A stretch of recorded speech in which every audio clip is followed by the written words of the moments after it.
Hello. Two.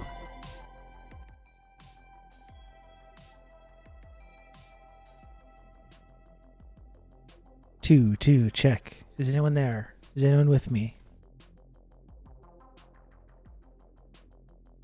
What's going on? Hello.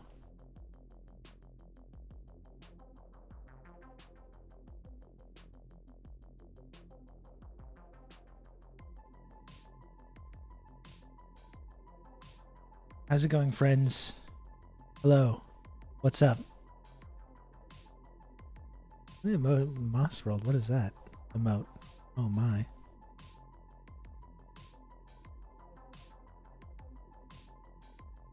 How are you doing, everyone? I'm here. I'm here. Don't fret. Stop panicking.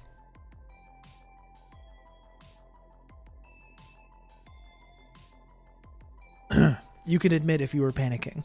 It's okay. There's nothing wrong with that.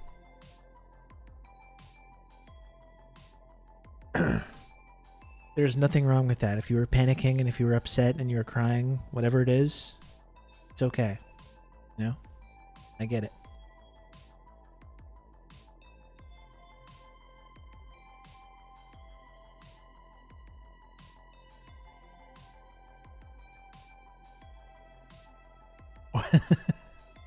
Orblade was panicking. Oh no. Oh no. We don't want that. We do not want that. I'm here now, okay? I'm here. Stop freaking out. I'm not going to do what you think I'm going to do and freak out. Exactly. Yeah, there we go. I'm not going to do... I get this. I got that reference. I'm not going to do what you think I'm going to do.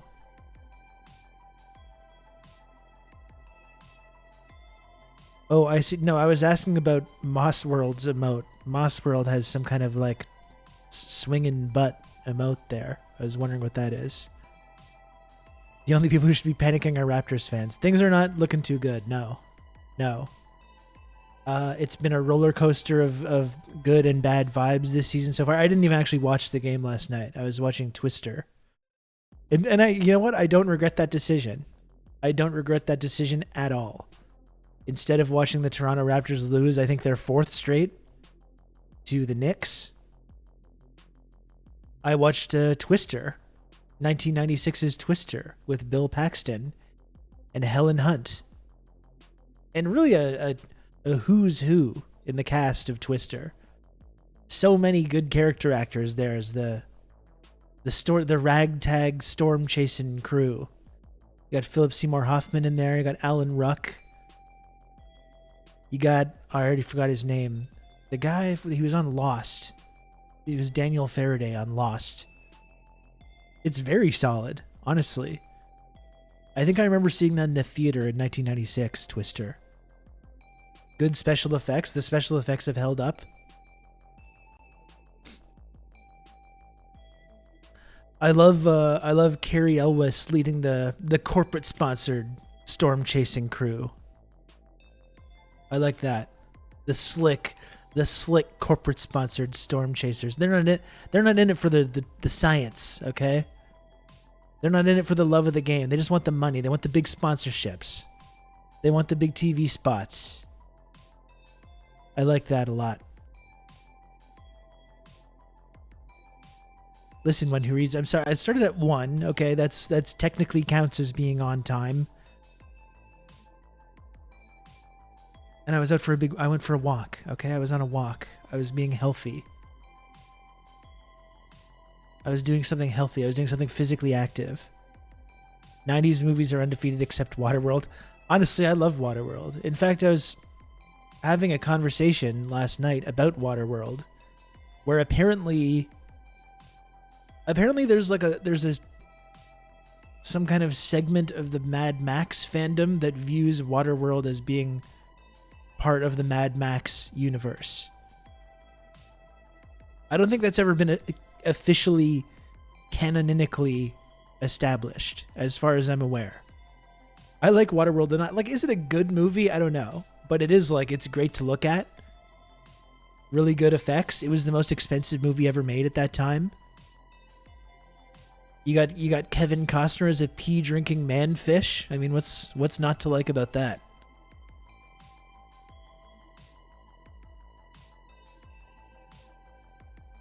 You know, I actually was thinking about this the other day. It's funny that someone brought that this now come up twice in the last 2 days, but I sometimes like you get like intrusive thoughts or whatever, and I get intrusive thoughts sometimes of like the kooky old seafaring guy, sailor guy, who says paper. Have you ever seen such a beautiful thing as paper? In Waterworld, I don't know why that guy just pops into my mind sometimes, like a little visit. The woman and the girl in Waterworld were both in the Bill Paxton HBO show Big Love It. Jean Triplehorn, Lodane. I didn't know the little girl was, though. That's interesting.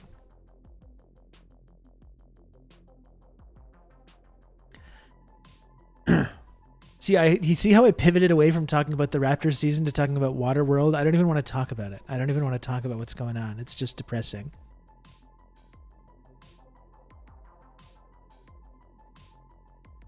Yeah, the Postman in Waterworld. Costner could just do anything he wanted at that time. The Postman is something that I've not seen for a long time either. I've definitely seen it fewer times than Waterworld. Absolutely worth... Yeah, talking about sinking ships, that's right. Absolutely worth watching again, though. Again, is it good? I don't think so. I don't think it is. But...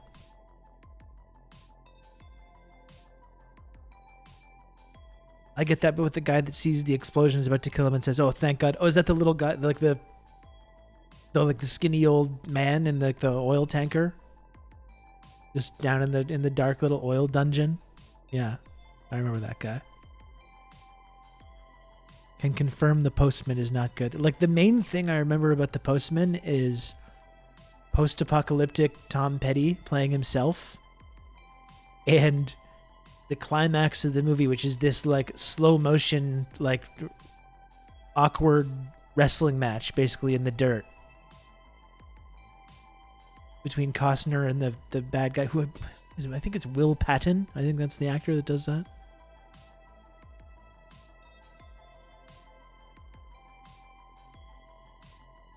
It was like an OSHA. The man in the tanker is definitely an OSHA violation. Absolutely. You think you could let him out sometimes, you know? What's he doing down there all the time? What's the purpose of having that guy down there to check the levels of the gas or whatever it is? Like you would need a person down there at all times? Seems a little strange to me.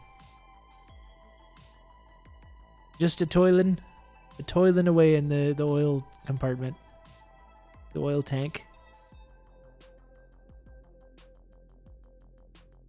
They reestablished liberal democracy, so no. And America as well. Like, that's what...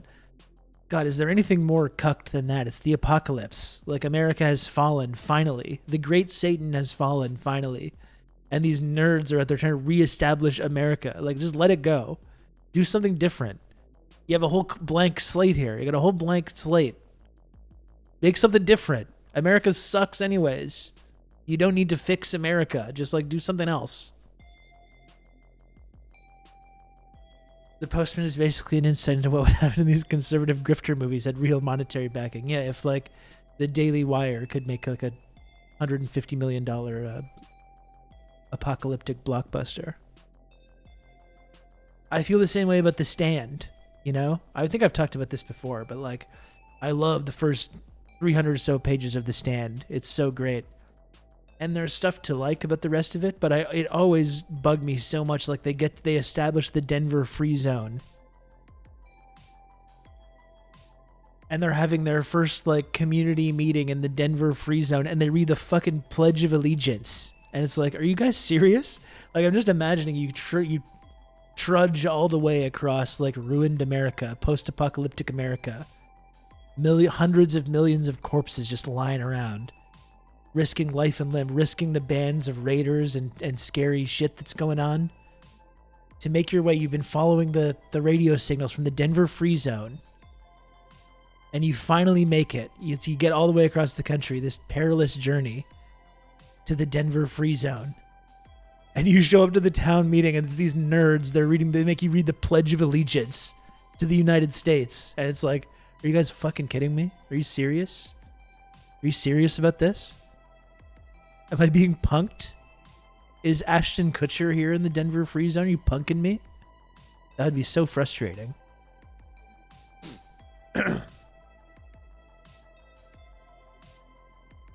I did see that the Daily Wire is making some shitty cartoon with like Adam Carolla, Rob Riggle, Patrick Waterburn, Danny Trejo.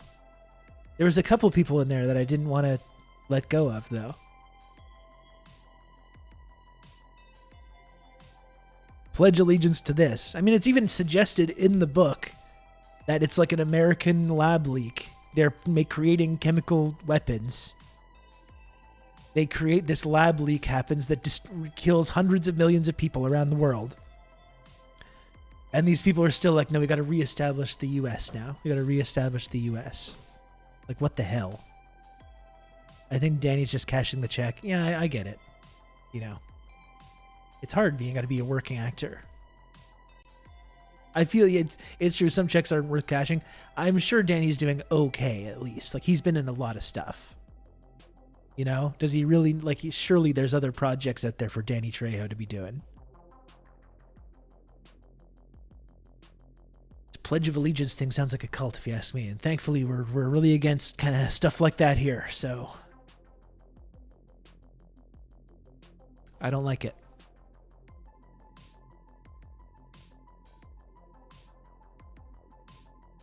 Danny filed for bankruptcy 7 months ago. Well, there it is. Who knows what crypto scams he's lost his shirt on? Probably something like that. If I were to fund a project for Danny Trejo, it would definitely be Fallout New Vegas.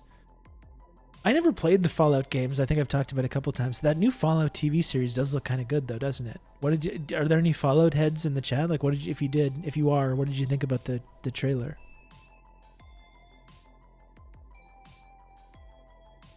Pro-Israel Danny Trejo? Oh my goodness. I don't want to know about any of this shit.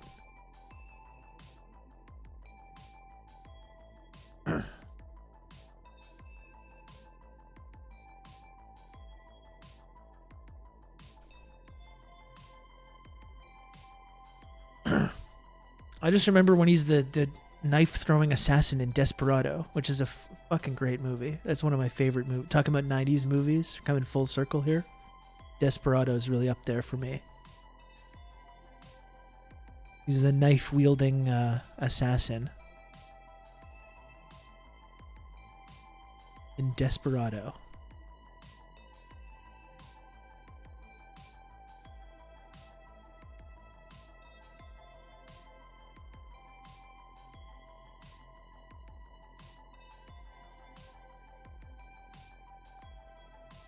That's one I haven't seen in a little while, actually. I'm probably due for a rewatch.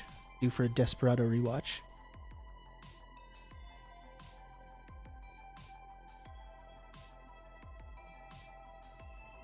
It's interesting too because Desperado is fantastic. El Mariachi is the independent film that it's this sequel to.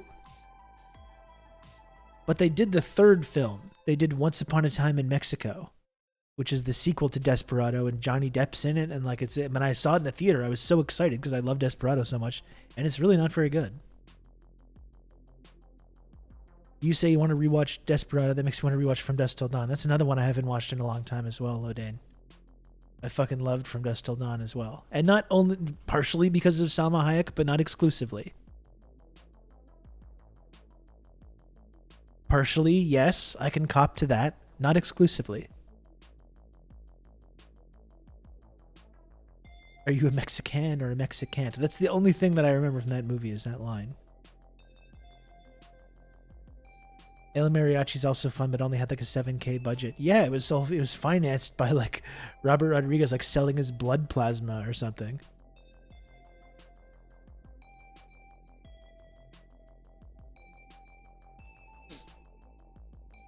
Bet on yourself.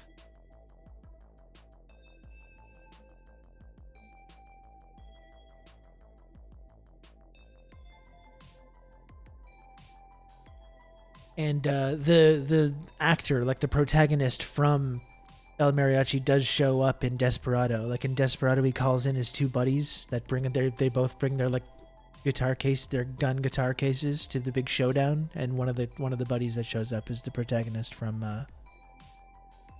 El Mariachi. I know that Robert Rodriguez only had access to the editing base overnight, so he'd have to lock himself into these tiny little editing bays. Would not be able to eat or go to the bathroom or anything for over 8 hours. That's cool. It's a cool story. Him making that movie. Ended up having a very nice career afterwards. He lost you. How's it going?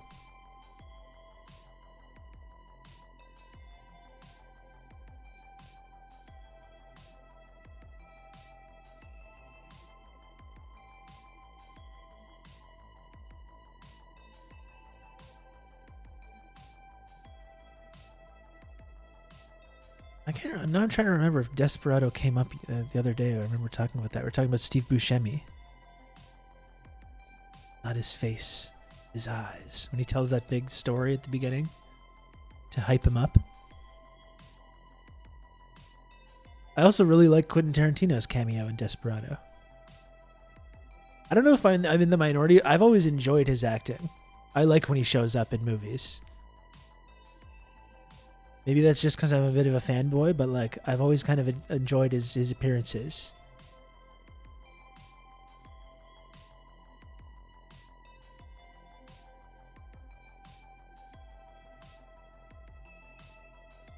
Tells that whole big long-winded joke story about the betting the bartender that can pee all over the place, or that you can pee into a glass. That's good. I like that.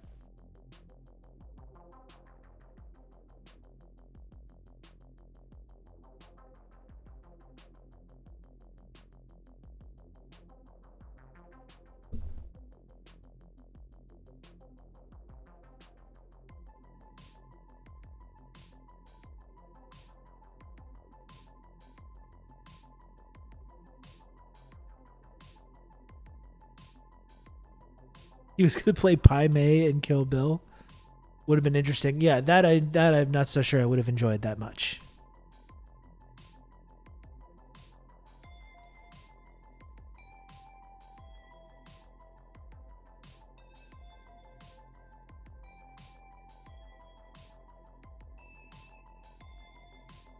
Did he show up in Kill Bill? I can't even remember. I don't think so.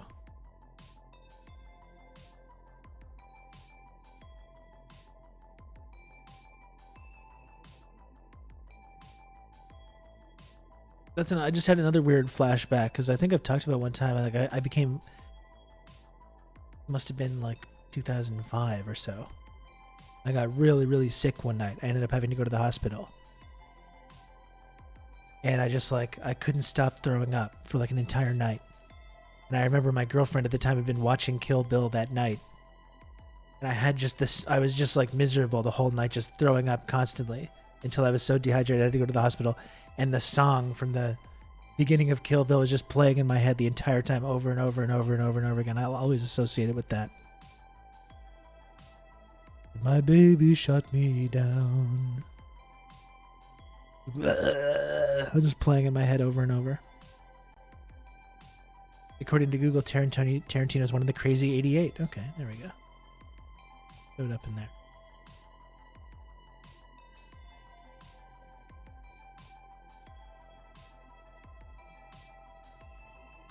Don't have a cousin, Walter. It's an unfortunate nod to my teen years as a Kevin Smith fan. I used to be a bit of a Kevin Smith fan as well. I remember watching Dogma Lodane and feeling like, oh, wow, this is the stuff. This is the good shit. Dogma. We don't talk about Dogma very much, do we, anymore?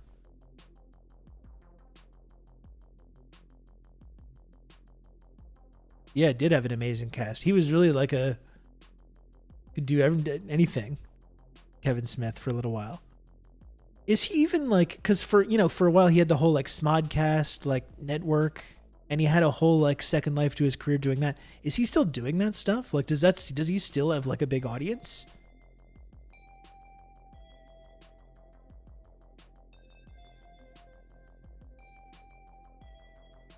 Like I feel like the main thing that he's known for now is that tweet where he talks about his wife's taint and brown area. and how it pones his dick or whatever it is. Like that's his main claim to fame from the last like 15 years.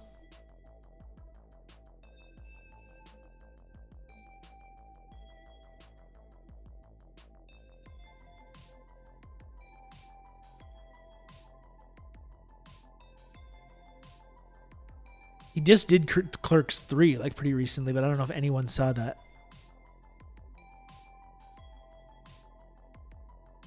I remember he lost a bunch of weight. Yeah, he had like a major like heart attack or like a major health thing. No idea what he's doing anymore. I referenced Mallrats the other day and went down a small hole of watching quotes on YouTube before realizing how sad it was that a big part of my personality was based on Banky and Brody. And that I wish Jason Lee hadn't turned out to be a Scientologist piece of dumb shit. Yeah, that's true.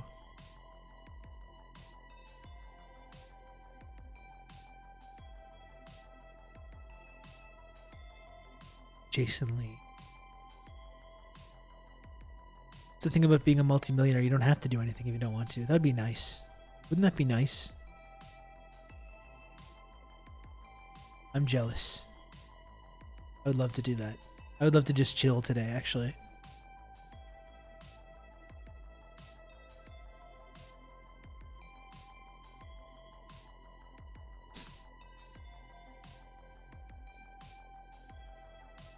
I didn't need to hear Rob say, quote, pwn my dick. Well, apparently you did. Now I just said it again because of your comment, Saint Lotus. So there you go. Apparently you did.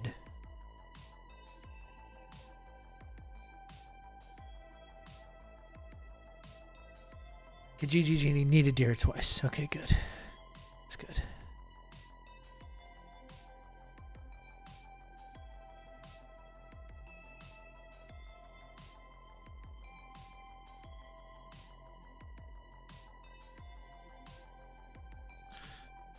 So I don't know what's on the agenda really for today. I don't really have much prepared to go into. I would like to. I wanted to watch it last week, but I would like to watch the rest of that documentary, the lobby. That's been really, really. I don't know if it's been the same for you, like for you in the chat or whoever, but like especially that watching that documentary, I think has been so clarifying. All the discourse and commentary about anti-Semitism, and you realize that, like, and especially on college campuses, and you realize that's the strategy. That's what they do every single time. Every single time there's violence or criminality that Israel's part of. Every single time that there's like a movement towards like Palestinian human rights or solidarity, BDS, anything like that. Anytime you just go right to the campus free speech, or the pro-Israel college students, they're intimidated and they feel scared and unsafe. That's what they've been doing for years and years, and it's still working. It's amazing. It's not working on like everyday people, or it is less and less, but it's still working on like the people that hold positions of power. Yeah, to seeing these little fuckers the Republicans are inviting to Congress, and they're all connected to these like youth organizations that are part of this whole like Israeli lobbying apparatus. That's what they do. They become interns in these groups, and then when they're in college, when they're needed to, they give their big fiery speeches and they get invited to Congress and they go on TV to talk about how unsafe they feel, how uncomfortable and intimidated they feel.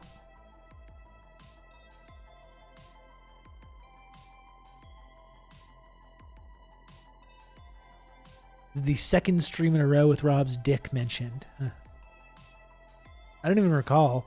Oh yeah, yesterday there was a bit of spicy stuff. There was, I'm talking about the documentary The Lobby, Dave. We've been watching The Lobby. We watched almost the whole thing last week, but I was hoping to finish that today.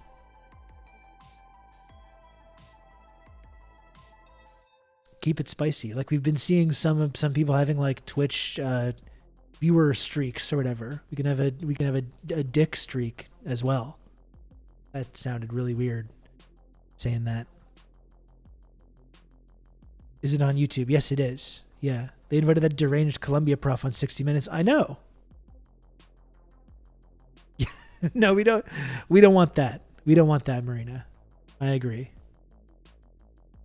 I'm going to workshop that, okay? I'm going to workshop that segment.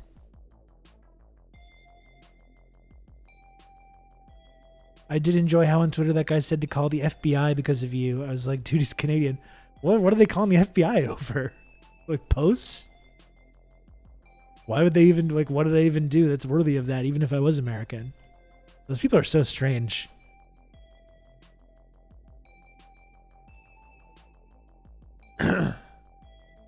Fans of @RedSteez on Twitter.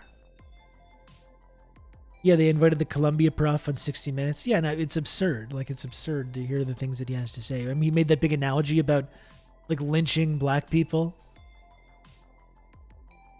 If there were going to be protests, like, celebrating the lynching of black people in Jim Crow era. First of all, like, there were, like, KKK campus groups, like, during that time. That was a thing that happened. You know, second of all, as we talked about the other day, like, Israel, in that analogy, talking about Jim Crow era, or like lynching, they're the ones doing the lynching, not the other way around.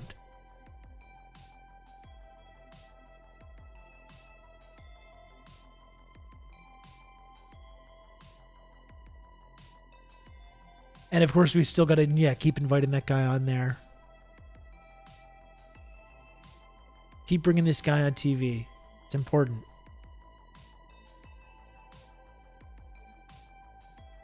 Yeah, during Jim Crow, white women did feel unsafe. That's true.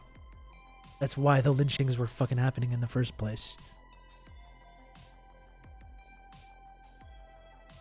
I mean, what's going on not even in Gaza, but like what's going on daily in the West Bank for decades now, other than lynchings? People are just being shot for no fucking reason by the IDF in the West Bank.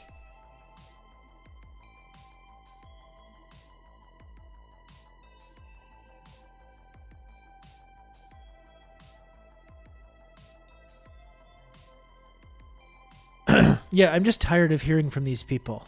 I'm tired. Like this argument was fucking annoying, and this kind of narrative and this kind of propaganda strategy was annoying during previous Gaza bombardments, or the Great March of Return or whatever it is. But it's especially annoying now that we're seeing like that level of depravity and violence that we're seeing. I saw the Montreal mayor weighed in. I didn't see it. I saw there was a mayor of one neighborhood. I think I know what you're talking about, Daki Dune. I don't think it was Valérie Plante. I think it was like the mayor of Hempstead or whatever, which is like a neighborhood. But I did see that, yeah.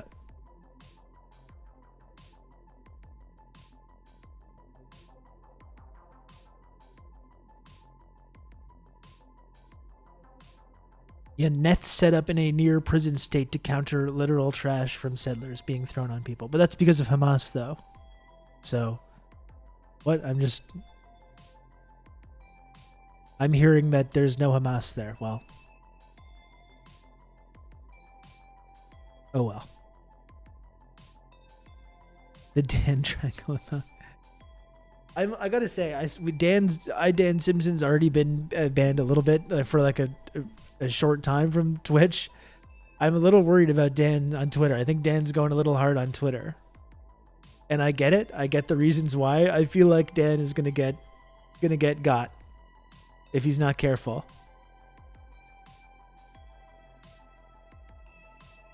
Dan's being very liberal with the triangles.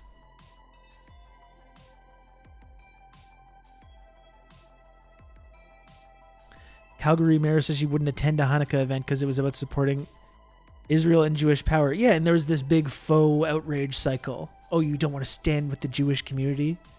When like all the flyers for this event are like support Israel. Like it's all on the flyers. Yeah, Alex Jones, okay. Dan Simpson though, get him out of there. I'm not trying to tell Dan what to do, by the way.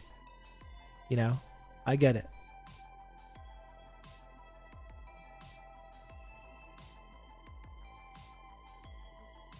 Yeah, the poster also mentioned there's Israel bonds being raffled. Like, you're selling war bonds.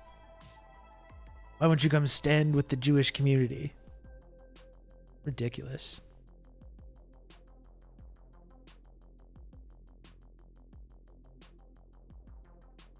Dan got half his emotes purged from Twitch. You still got that one, though. That's good.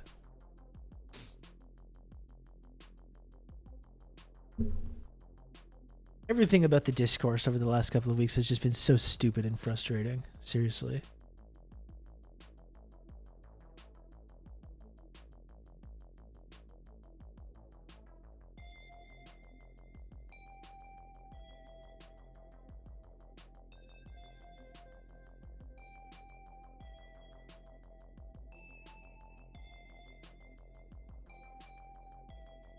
But that's the main thing I have planned, though, is just to watch that last episode of The Lobby, and I'm sure there's something good on Breakthrough News or something good that we can take a look at. It's been a couple days since I've checked in on any of our normal sources for subversive content that we can look at. So that'll be good. That'll be good. We'll have a good day. I'm a little low energy, as you can tell. I don't know why exactly. Low energy Rob, they're calling him.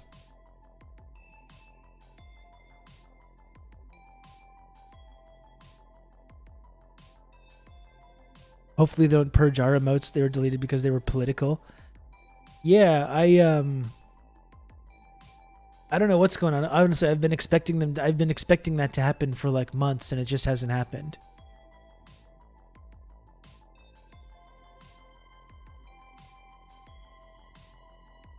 It's because some of them are just so obscure they pass the filters. They're like, who's this Hoja guy?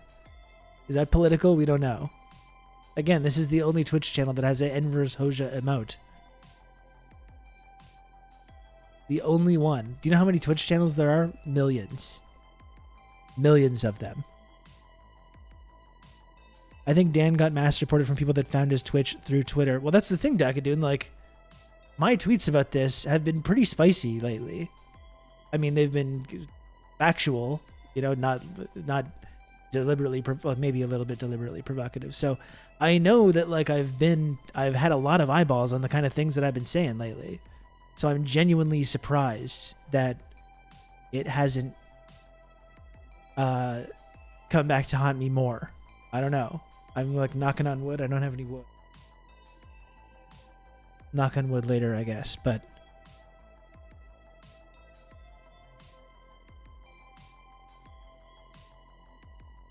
I've been seeing your tweets featured on Big Dog Socialism, my favorite leftist IG meme page. Big Dog Socialism. It's good.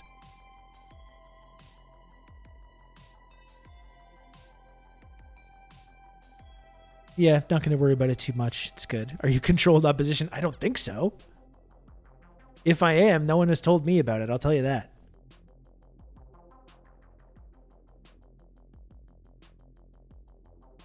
Probably from catching the ire of Drew Pavlou. Who caught the ire of Drew Pavlou? Did anyone see his whole tweet the other day where he was like, I think in a second life I was in Tiananmen Square in a previous life or something, and it's just like, this is what these are our China watchers. The China watchers are not sending their best. That was so bizarre. What the fuck? What is with that?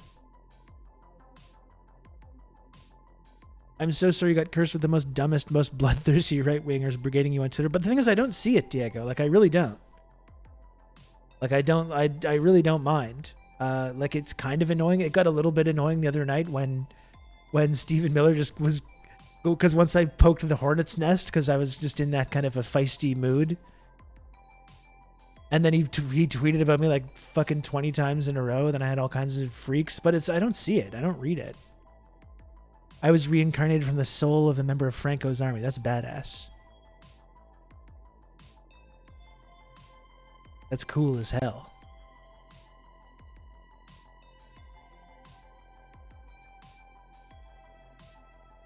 Do you have any Palestine book recommendations? I just read Richard Becker's book. I don't know. Some people in the chat might have better recommendations than me. I haven't read a book about it. Like I know there's some classic texts on it, but I haven't read any of them.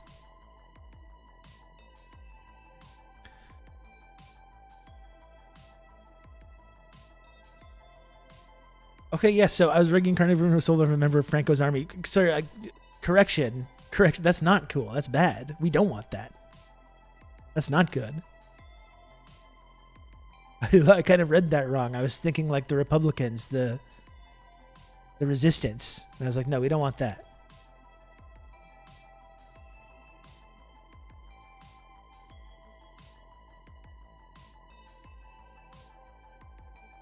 I have a really cool Spanish Civil War picture on my wall back there.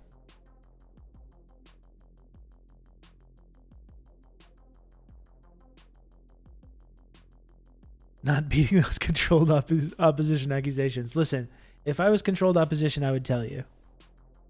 I would tell you.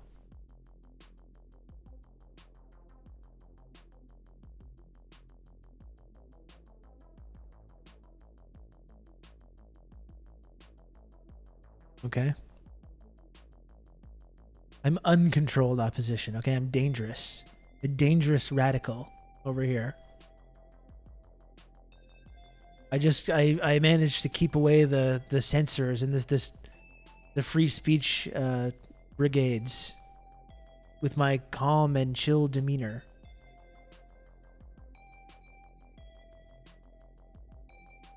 Did something happen to Dan late to the convo? Well, apparently a lot of his emotes have been purged. And I was just saying that like I feel like he's gonna get banned on Twitter. Not to tell anyone what to do, you know? I've been seeing some of Dan's Twitter activity. And I'm like, oh man, he's gonna be.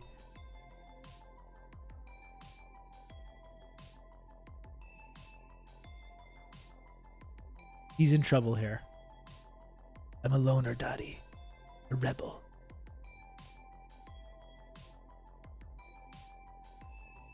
Hang on just one sec, folks. I'm gonna go get a water. I'm gonna come back and we can do some more stuff. Okay? I'll just be one sec. Hold on.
Hello, Kate.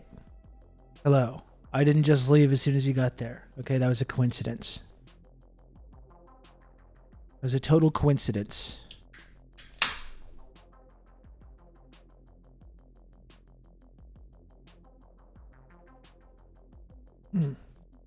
Oh, that's refreshing.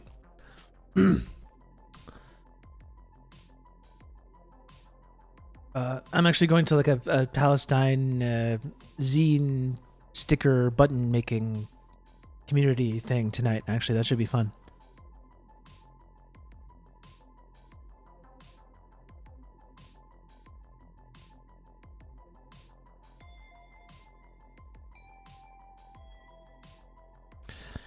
Let's see what we got.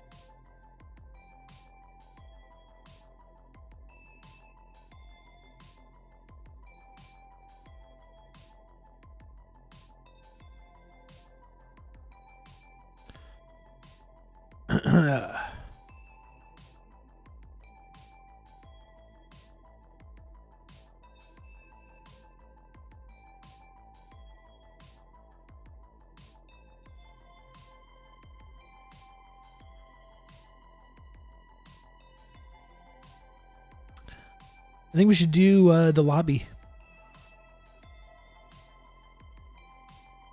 What do you think, chat? Are you ready for this? We chit-chatted a little bit. Or is it ready? Is it time to get down to business here?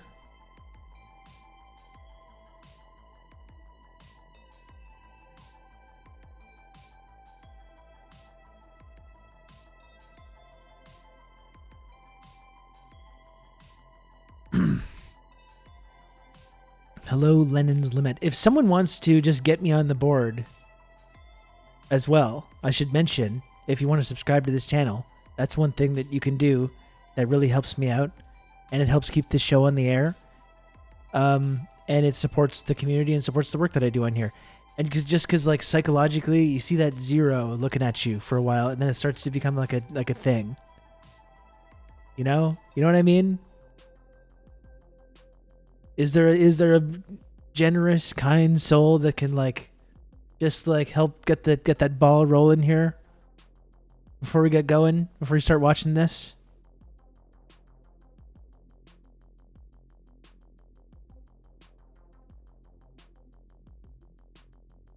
Hey, Old Dutch, how's it going?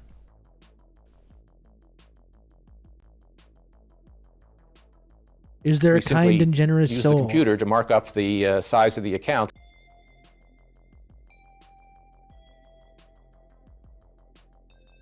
Who's that? Oh, God Greek, thanks for the 200 bits. You can count on me. You're gonna have good old Rob to talk you through all this. Yeah. Yeah. Hello, by the way, Goth Bimbo next door. You can count on me. You're gonna have good old Rob to talk you through all this.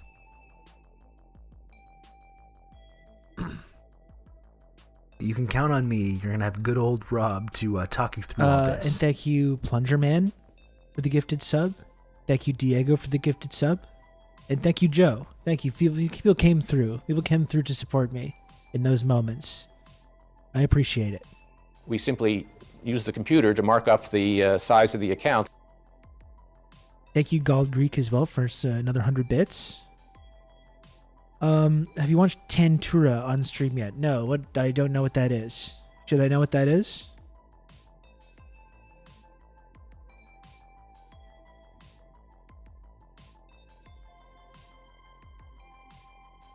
That's okay, Kate. You're fine. You're fine.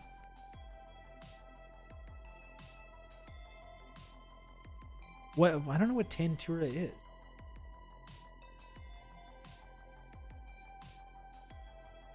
It's a movie about the Nakba. Okay, interesting. Can we watch that on stream?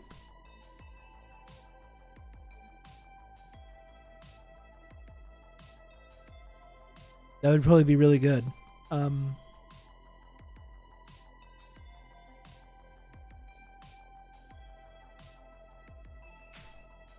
Oh, is that like one of the... We've seen some clips from like different people that were involved in that, like different people that were involved from the Israeli side just bragging about the crimes they committed. Is that what that's from?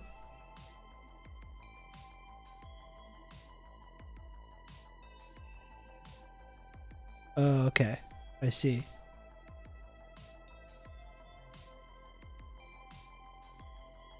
We do have a hype train on the horizon as well, folks. One more sub could get this hype train out of the station. I'm just saying that that's possible. We get DPRK style. We could start getting out and pushing this thing. You can count on me. You're gonna have good old Rob to talk you through all this. Thanks for the gifted sub. I really appreciate that. It was very sweet of you, Marina. Thank you. Okay, that's where the elderly veterans talking about the war crimes. It's so bizarre, those clips. Like, why are they so comfortable talking about these things? It's really strange. Like, people, like them bragging about that. Bragging about, like, the most horrible things. I don't know why they felt so comfortable doing that. Is there something that the filmmakers did to kind of trick them into feeling comfortable talking about this? Because they know nothing's going to come of it. Yeah, maybe they just don't care. Have good old Rob to talk you through all this. Because they got away with it and think it's righteous. Thanks, Old Dutch, for the gifted sub as well. Buddyhead in chat says would love a sub if anyone can afford. So we got one sub requester.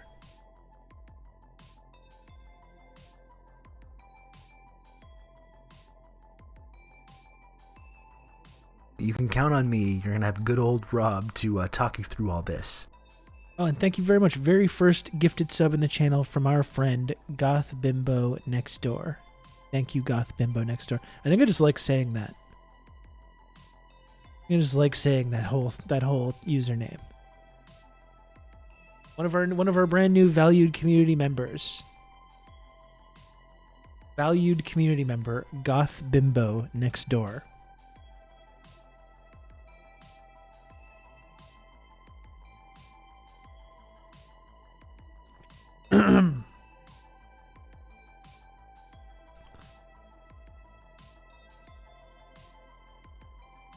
Yeah, no, it's really bizarre. It's really bizarre seeing these old guys just bragging about just committing the most atrocious crimes you can imagine. I don't think it's trickery. They'd all basically been exonerated, so they don't have to worry about anything. Some of them are less proud than others, but some outright deny it. Yeah, it's really strange. It really gets to the heart of like it really like, you know, this link between Israel and the Holocaust and how it's all that kind of like Jewish trauma and the pain of the Holocaust is weaponized to like enforce this like brutal apartheid regime. And then you see the foundation of Israel. It's not this like peaceful process of giving this land to these people that have been so persecuted, but how the violence and the brutality and the dehumanization has been built into the whole project right from moment one. You know, the whole project started before the war even happened. So it puts that whole idea to rest in the first place. But I think that's probably why it's important to watch that kind of stuff. I don't know if we could watch the whole documentary. We've already watched a number of the clips, but it would probably be really valuable to do that. I know there was a movie from the 70s that I noted that I wanted to look at as well.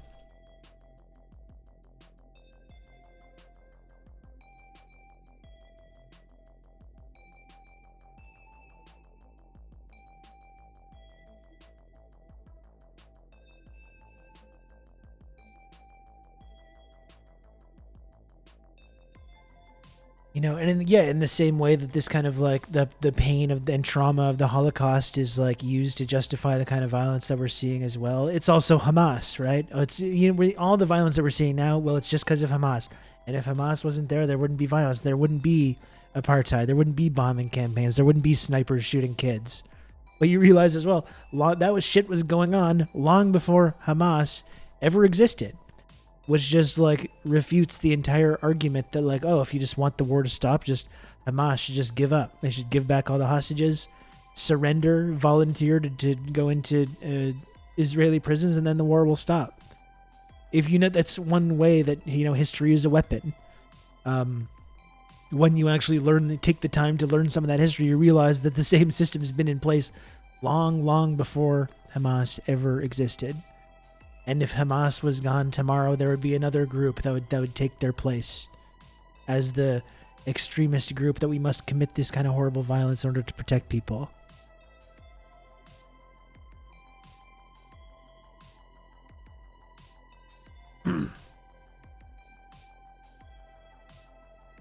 No, I don't remember that one, Diego, Exodus. I don't remember that.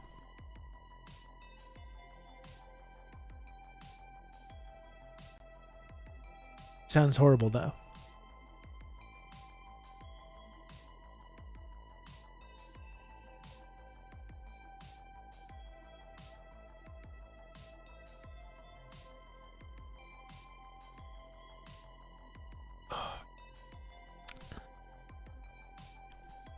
Okay, let's watch. This is part 4.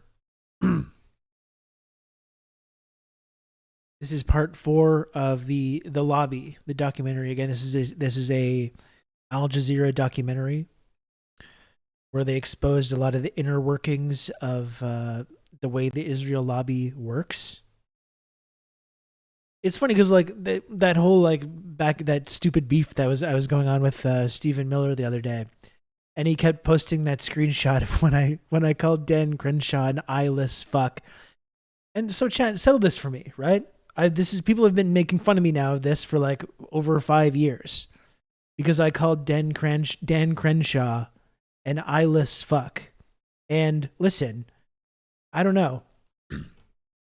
I guess maybe in retrospect, I should have said one-eyed fuck to maybe make that more clear.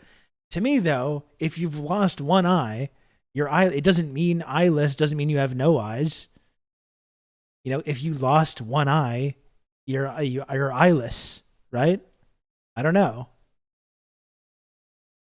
This has been controversial. I've had people that have made fun of me from across the political spectrum about this. Perhaps I should have said one-eyed fuck, and a whole lot of time and energy could have been averted.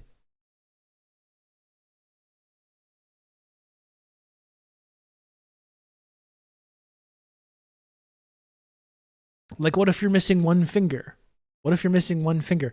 Couldn't you say you're fingerless?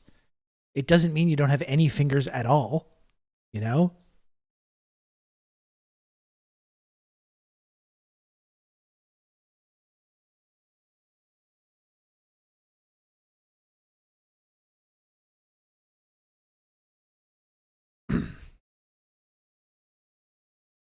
Joe says I got to take the L. I don't know. Again, in retrospect, I should have said one-eyed. But the whole point that I bring that up is because that exchange happened because in 2018, when Ilhan Omar was being accused of anti-Semitism because she talked about the Israel lobby. And she talked about the fact that the reason that the United States government supports Israel so much is because of the Israel lobby. And they have a lot of money to throw around. And there was this big, disingenuous, bad faith, fake outrage campaign talking about how anti-Semitic she is for stating this like totally obvious truth about the Israel lobby throwing money around Washington, D.C. and buying Congress people. You know? And that's what that exchange was about. So you realize how long this has been going on. And I think this expose on the lobby kind of shows how that works. And the way that these accusations of anti-Semitism that are being hurled around are part of this strategy. Anytime anyone criticizes Israel.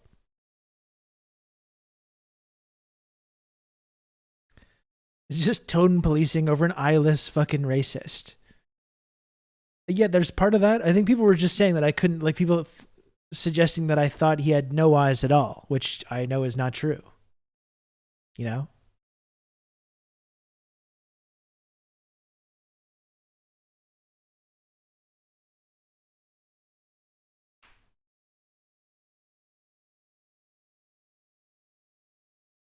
It's the same as Jesse comparing "you have blood on your hands" to old anti-Semitic blood libel tropes. It turns out there's just nothing you can say.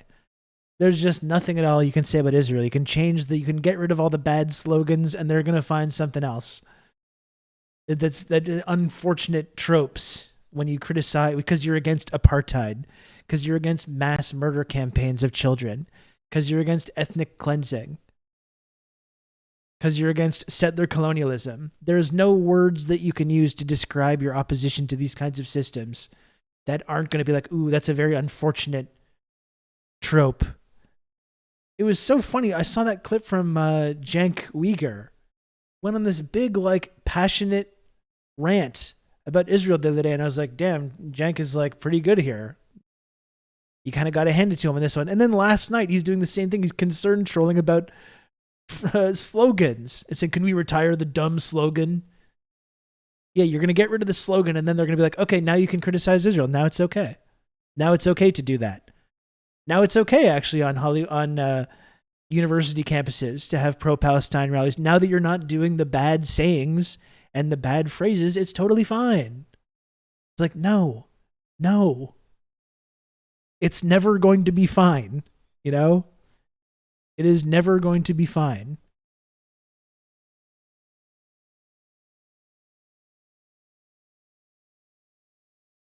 Just stop saying, yeah, of course you can support social and racial justice and talk about systemic racism, but don't say defund the police. Don't say abolish the police. Don't even say Black Lives Matter. It upsets people. It upsets people. You're hurting your own side by using these slogans.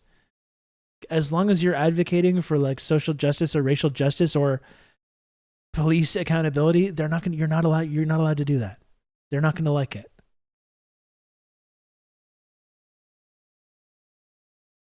We've come up with a new slogan.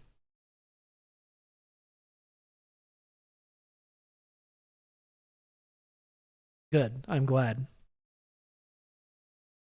Stop using the chant from the river to the sea, Palestine will be free. You are asking to wipe out the whole of Israel, and that is anti-Semitic. Instead, what you should say is, from the east bank of the Jordan River, including Jenin and the Jenin refugee camp, Tulkarm and Nablus, until the first checkpoint. And if they let you pass, skip Israeli cities, Kilia and Kfar Saba until the next checkpoint. Advance through Palestinian cities until the end of the West Bank of Ramallah, East Jerusalem, Bethlehem, and Hebron. Refugee camps like Aida and Haisha. Skipping all of Israel, then you go all the way to Gaza, bordering cities that you won't pass through are Sidrot, Ashkelon, Beirut, and Ashdod. Progressing through Gaza City and Khan Yunis until the Mediterranean Sea. Palestine will be free. That's not anti-Semitic. Oh, and I forgot, excluding the illegal Israeli settlement. Yeah. Folks, we need to stop using the chant from... Very good. Yeah, it's just so frustrating that people keep doing this. No, it's a bit, Diego. That is definitely a bit. Yeah, too many people think you can come up with the right magic words that'll change anything. Like it's amazing that anyone would be stupid enough to think this. You know, it really is. Just stop doing the slogans, and of course, free Palestine. You can't say that either. That's the next genocidal statement that you're not allowed to make anymore.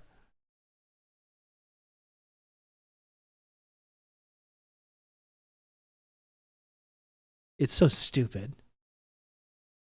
Yeah, just don't even mention Palestine. You know what? Just don't do the protest. How about that? That's really the only thing that would make some of these like pro-Israel students feel safe and comfortable is if you just didn't protest at all. Just don't say Palestine, don't say Gaza, just go home. Just stay home.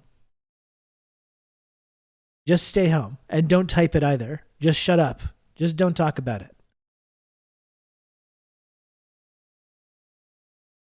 Don't say free parking either. That's very scary. Just anything that's going to be remotely construed. Yeah, it is funny that Likud can use it in their charter, though. Yeah, and of course you can go on. You can talk about nuking Gaza. You can talk about, just openly bloodlust, ethnic cleansing advocacy. That's obviously fine as well.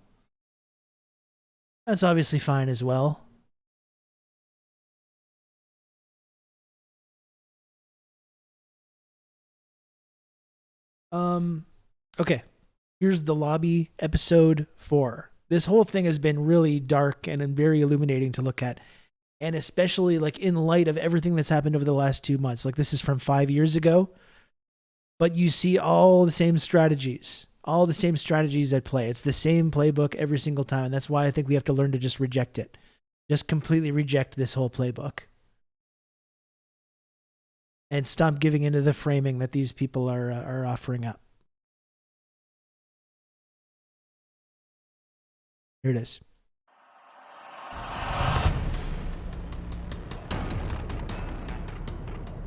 Previously on the Lobby USA, Noah Pollock from the Emergency Committee for Israel tells supporters how to describe the BDS movement. When you talk about BDS, you talk about them as the movement that absolutely endorses violence against civilians, aka terrorism. That's the incredible thing about BDS in the first place, right? Let's come up with the movement. Absolutely endorses violence against civilians. Let's come up with a movement, because we can't advocate for armed resistance, even though, as we know, Palestinians have the right under international law and just morally have the right to armed resistance from occupation. But because that's so upsetting to people, and that's terrorism, that's genocidal, that makes people feel unsafe. So let's have a targeted boycott, divestment, and sanctions movement to economically pressure Israel and not purchase products that are being made in these illegal territories. Let's do that. And that's not advocating for any violence. It's specifically not doing that. It's specifically not advocating for violence under the assumption that that's going to shut down this kind of criticism. And it's like, that's the same thing. Your non-violent sanctions movement, that's hate speech that endorses violence against civilians. Like that's how it works. It's so cynical. And it just shows how people are surprised by what happened on October 7th. They're so surprised, but it just shows how like every single movement over the last like 15 years where people have tried to create social movements that support Palestinians that are not deliberate, like especially and deliberately non-violent. Both BDS, the Aid Flotilla in 2014, and the Great March of Return. These are three like big movements that took place specifically and deliberately non-violent because of these kinds of accusations. And each one, both the Aid Flotilla and the Great March of Return, were met with brutal violence on the part of the IDF, landing a helicopter on this boat and murdering the unarmed people on board in 2013 or whenever that was. Or, they murdered over 200 people during the Great March of Return. Doctors and nurses, little kids, deliberately maiming little kids. And then you have BDS, your sanctions movement, your boycott movement, and then that's framed as being violent as well. And it's like outlawed. They pass deliberate laws to like outlaw this. And this Israeli lobby has these kinds of like closed door meetings where they talk about it, framing it as a movement that endorses violence against civilians, which is the opposite of reality. It's the opposite of the truth.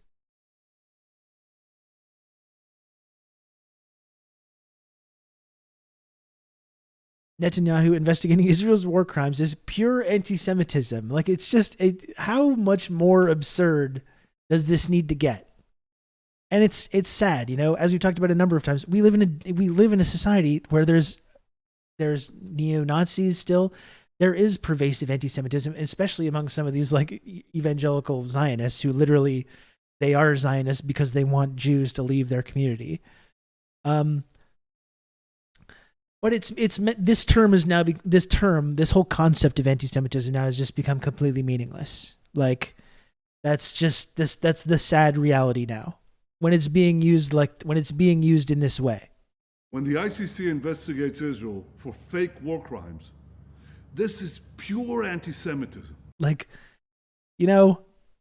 this term is now meaningless. Like, so congratulations to Netanyahu and all these Zionists. They've completely used this term and weaponized this term so cynically that now it's completely meaningless. And now I think the normal reaction that a lot of people are going to have when these accusations start getting thrown around is to be like, no, that's bullshit. Is that always going to be true? No, of course not, because there is anti-Semitism in our society. But people like Bibi Netanyahu have completely rendered this whole term and concept totally meaningless.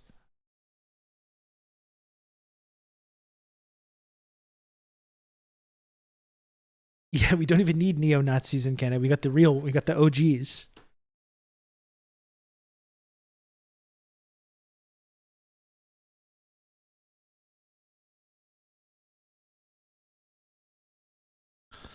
They don't recognize the ICC, and the U.S. wouldn't allow anything to happen anyway, as per the Hague Invasion Act circa 2002. Well, it's a good thing that we live in the rules-based international order. We had the whole thing like Human Rights Day or whatever it was, seeing all like the U.S. and like diplomats and like Justin Trudeau talking about Human Rights Day. It's just like, Jesus Christ.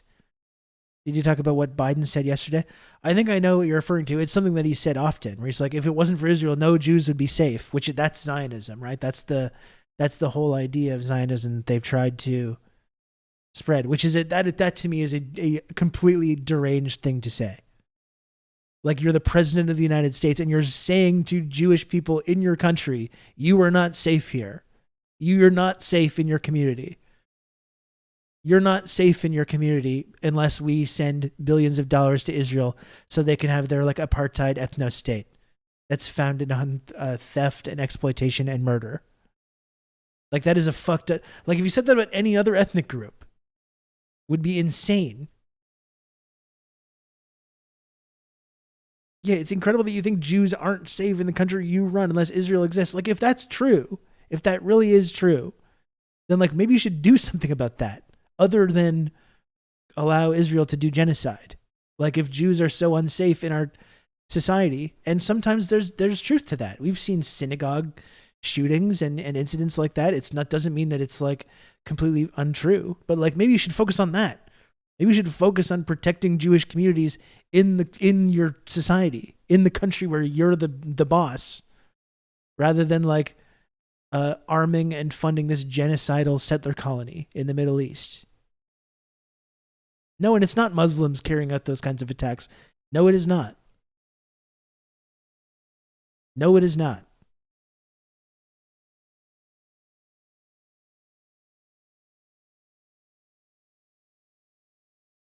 Insane. Absolutely insane statement. It's something that he said a number of times. But that's like a core tenet. That's like a core tenet of the whole Zionist ideology, you know? And that's exactly what the Israel lobby promotes to people. AKA terrorism. Why they're doing this? They always try to connect us, to connect dots that they don't exist. In the final episode of the Lobby USA, a look ahead. After half a century of Israeli occupation, hopes that a peace deal could create two states in the lands of historic Palestine are fading fast. So how will the lobby respond? Our man on the inside finds out. This guy got embedded deep in this. Like the reporter is amazing in this. Using an undercover They reporter, couldn't stop Al telling this guy Jazeera's investigative secrets. unit infiltrates He's dug one of in the like an most powerful Alabama lobbies in tick. the world. Getting $38 billion in security aid for all matters, which is what AIPAC is doing. We examine how the lobby, led by AIPAC, the American Israel Public Affairs Committee, has secured unwavering support in Congress. Congressmen don't do anything unless you pressure them. And the only way to do that is with money. What the lobby They're addicted to is stitching on all themselves about to this guy, is seriously. to make sure that Israel gets special treatment from the United States forever. But after occupying Palestinian lands for half a century, the pro-Israel lobby is facing a new challenge. We called for a full boycott of Israel, divesting from it, and eventually imposing sanctions on it to achieve UN-stipulated rights of the Palestinian people. A movement to boycott, divest, and impose We're sanctions spies in on the Israel, Michaels. BDS, was formed on American campuses. It seems to be achieving its goals. It threatens future American support for Israel. We believe in justice for all people. That means the occupation has to end. Israel's Ministry of Strategic Affairs responded with a covert operation to defeat BDS. אתה צריך לעשות את זה עם הרבה מאוד עמימות. זה לא גוף צבאי היררכי שאם הרגנו את X, אז כל הגוף מתחתיו לא פועל. The Israeli government leverages Jewish organizations in the diaspora. Absolutely. It's a psychological campaign involving spying and smears. You discredit the messenger as a way of discrediting the message. Just stay on message. And what is that message? BDS is a hate movement.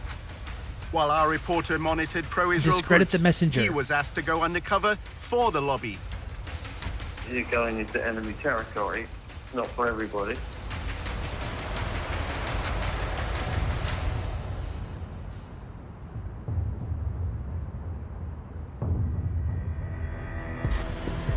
Yeah, I'm leaning toward the dumbass lobbyist theory. Our Like, this guy undercover must have a lot reporter of was charisma as attending well. a dinner at the annual conference of the Israeli-American Council in Washington. He met an American involved in the Israeli government's anti-BDS campaign. In my job, I get to work with every major news network, and I don't even do media. I do academic work. Every university president takes our calls, takes our meetings, works with us. There's a legitimate government organization.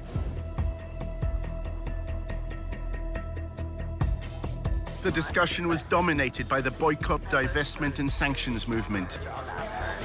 opportunity for so many organizations to focus on BDS, but for the most part, when it comes to BDS, we're very behind the scenes. I'm meeting with university presidents. Every university president takes our calls. Yeah. Building relationships with local politicians, making sure that politicians know to turn to them when Israel-sensitive things come to the table. The three-day conference brings together the constellation of pro-Israel lobby groups in the US.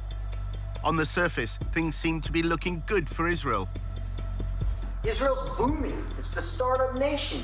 More venture capital is going into Israel today than at any other time in history. So why don't we just calm down, realize that BDS is worthless, it's losing, and ignore it. White people love to be named David Brogg. I don't think BDS was ever supposed to be about getting colleges to take their Caveman money out of ass Israel. name. So if we focus on the dollars, we could feel really good about ourselves. If we focus on the fact that an effort's being made to distance us, those who love Israel, from the rising generation, I think we need to worry.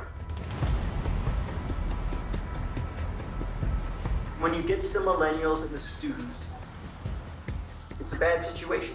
And it's getting to the point now where the majority is more favorable towards the Palestinians. And now they're fucking losing. Than the Israelis. Now it's way more than the While majority. numerous speakers discussed ways to combat BDS, the lack of civil rights why for they're losing their Palestinians minds right living now. under Israeli control was That's why they're not trying to shut raised. down TikTok. Nobody talks about the reason why BDS exists at all. What's the model for the BDS movement? The model is South Africa. So, was that a bad thing to do? An apartheid regime which denied equal rights to black South Africans And that's was kind of weakened and the strategy ultimately in and of itself, right? Like, no one's talking about the reason for what BDS is. Like, when no one's talking about the origins of it. That's what it always is. It's changing the conversation. We don't talk about why any of this stuff exists. All we ever talk about is like framing these people as anti-Semitic hate groups, and that's all. No matter who it is, no matter what the strategy is, no matter what the movement is about. collapsed after a global economic and political boycott. They're worried that the BDS movement will get What to happened the on statue. October 7th? Well, it was just a bunch of people that just hate Jewish people. They just hate Jews so much that they just wanted to murder people. That's all. That's all that happened. You know, the complete blindness to any of the context or any of the actual material reality of why any of these groups exist is just like, it remains shocking to me. That the South Africa boycott got to. So they're trying to stop it now. Imagine if the apartheid regime of de Klerk were able to have a lobby in America that it was a crime to support that boycott. Imagine that. For nearly 2 decades, Israel's occupation was portrayed as temporary, while both sides pursued what's called a two-state solution. The two-state solution. This is where the Palestinians get a state of their own in the occupied territories, i.e. the West Bank and Gaza. But there's a problem. Jewish-only settlements have continued to grow Yeah, within the it's a bit of a boundary of a problem. proposed Palestinian state. That's a great state. Successive Yeah, US how's that governments going to have how's that going to openly work doubted exactly? whether a viable Palestinian nation is either possible or It necessary. isn't. It's The not possible. settler agenda is defining the future of Israel. And their stated purpose is clear. They believe in one state, Greater Israel. In fact, Towards the end, it seems like towards the end of the Obama administration, they started actually like having some serious criticism. That's the thing, right, about the liberals and like when they're in charge.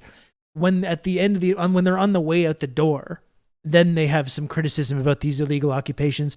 They talk about the lack of respect and the lack of like the Israelis like working with them diplomatically as soon as they have no power to do anything. And in fact, Obama signed a historic aid package to Israel prior to that. But there it is. Now on the way out the door, we might have a few little criticisms. And then right before we throw the election to Donald Trump, who just comes right in and just does whatever they want. Prominent minister declared just after the U.S. election, and I quote, "The era of the two-state solution is over." I'm looking at two-state and one-state, and I like the one that both parties like. I'm very happy with the one that both parties like. I can live with either one. If the choice is one state, Israel can either be Jewish or democratic. It cannot be both. More and more people are beginning to buy into the argument that Israel is turning itself into an apartheid state. It used to be the case that... Jeez. Don't know how true it is, but I heard that Obama and a lot of his men didn't like Netanyahu, but Biden told him, "You'll always have a friend in me." I guess it doesn't really matter in the grand scheme of things, but it is interesting. But it's hilarious, too, because even if Biden said that, they still don't have any respect for the Biden administration. Like, they're routinely humiliating the Biden administration, who are like, we're very diligently demanding that they take these steps to protect civilians, and like everything that like they're being demanded, Israel's just saying like, no, fuck you. Like, no, absolutely not. Like they're treating the Biden administration like they're like these ineffectual like hippie parents that are like, "Hey, son, it's time for your bedtime." It's like, "No, fuck you, dad." "Okay, son." Like that's how they're being treated. So I don't doubt, and it's the same thing. Like if they had no respect for the Obama administration, why was the Obama administration giving them everything that they wanted? Even though, as is clear from what they were saying, what people like John Kerry were saying on their way out the door, it was clear that they know that these settlements are illegal, that Israel is turning itself into a single state apartheid state. They know all this stuff. They know Israel doesn't respect them. And it's like, but here's your historic aid package anyways. And on the way out the door, we'll have a few mild criticisms, which actually change nothing. No, he doesn't like Biden or Obama because he knows that like a conservative person is just going to let them commit all the human rights crimes that they want without any of the like liberal hand wringing over it. You know, because they don't even want that. They don't even want people in the Biden administration being like pretending to act concerned about Palestinians. They know that like a Trump or whoever is not going to have any qualms whatsoever. There's going to be no kind of like bullshit liberal hand wringing over it. Which is amazing too, because we've seen stories like even recently from the Reagan administration. When the Reagan administration was harder on them than like the Biden administration. Like it is insane. So yeah, we don't like each other. We don't respect one another. We know that you're engaging in these massive crimes in the West Bank. We know all these settlements are illegal and make all this bullshit that we say about a two-state solution totally impossible. But here's your historic aid package anyways. Here's total support for whatever you want to do anyways, even though we know all these things. Like that is insane. And again, the reason for that is the power that the Israeli lobby holds in the U.S. government. I think the acceleration of the dying empire has changed that calculus. Like, what do you mean, Dakadoon? Like the calculus of liberals and conservatives and the liberal hand-wringing, that kind of stuff? Like if it matters if there's a liberal conservative. I guess it doesn't really matter like materially. They're going to get whatever they want from the US government anyways. It's purely a matter of rhetoric though. It's like they want a pure rubber stamp. They want the US government to say no red lines, no Palestinians don't deserve to live, and they don't want any of the liberal hand-wringing. So it's like it doesn't really matter in terms of the end result. They're still able to do whatever they want. They still get these historic aid packages, whatever they want, but they also don't want to be criticized in any way. Even if it's mild, tepid criticism accompanied by no actually material action. They want just full endorsement, full support, zero criticism. Same with the Saudis as well. Yeah, I would say that's true. I mean, just look that's a good example, actually, Blueberry. Look what the Saudis did when in Canada, while we've been sending them weapons to like commit horrible crimes in Yemen, and we've been arming them and supporting them fully, But then the Trudeau regime is the Trudeau regime. I might as well say it. Dictatorship of the bourgeoisie and all that. But then they say like, hey, can you cut down a little bit on the horrible crimes? Can you maybe like, we're trying to talk about women's rights. We're trying to talk about how we promote women's rights around the world. And it makes us look really bad when you lock up like female, activists. Can you maybe just not do that? And they're like, we will do 9/11 to you. We're going to 9/11 you if you ask us any more fucking questions. And Trudeau was like, okay, yeah, no problem. Yep. Sorry for saying anything. So that's it. We don't actually change anything. We continue fully supporting them. You talk about either Israel or Saudi Arabia. We continue fully supporting them, arming them, funding them.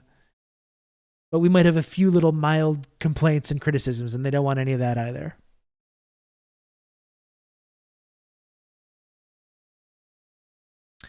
Yeah, young Mantic, it's true. Traditionally, doesn't this mean the empire reigns in the puppet regime? Exactly. But I think that's evident because we're seeing, like I mentioned with Reagan, you could see evident times in the 80s when they would do that kind of stuff, and like we don't have the ability anymore because the empire is dying. Like especially with the Saudis, and like they control the oil production. So it's like there's nothing we can do.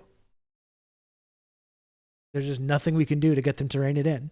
Like, what are you going to do? What do you think? What are you going to do? And they're kind of right.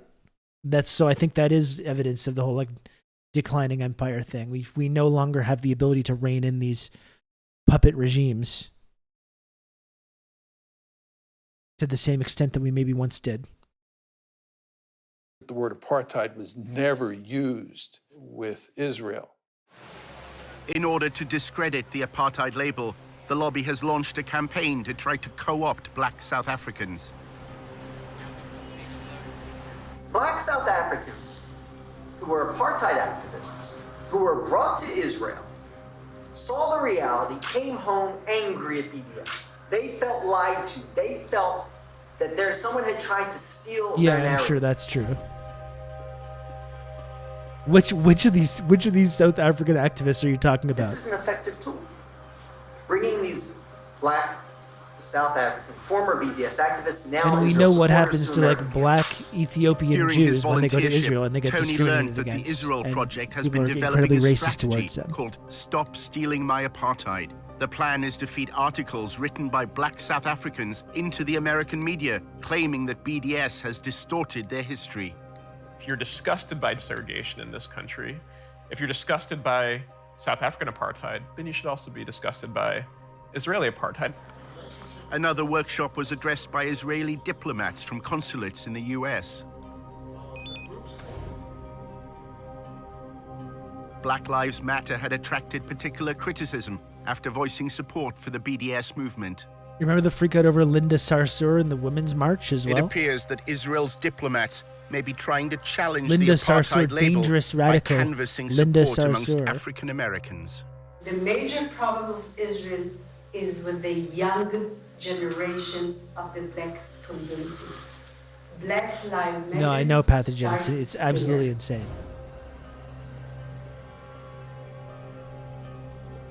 I had last week a dinner, sit-down dinner at my house for 40 people, which are considered the leadership of the black community, and the very important people. They can be part of our doing an activity. Pro-Israel groups are trying to cultivate a new generation of black leaders that is pro-Israel by bringing them to AIPAC conferences on all expenses. You see a lot of these people, trips, the hot by young taking upstarts in the them Democratic on Party. delegations to Israel. They're doing that Both because Hakeem they're afraid Jeffries of BDS. And they're afraid of Richie Black Torres. Lives Matter, which Richie is this Torres talks new more about Israel than anything struggle happening in his for own fucking black community. freedom that also sees black freedom as situated in a larger context. In 2014, Israel launched a siege of Gaza. In the same summer, police in Ferguson killed Mike Brown, and Ferguson rose up. And on the news at night, there would be both the latest out of Gaza and the latest out of Ferguson. there was solidarity that was expressed online with the Ferguson uprising. And there's solidarity between the IDF and there American were Palestinians cops who took as well. to Twitter to It couldn't be cheer more on clear. the rebels of Ferguson and explain how to deal with tear gas.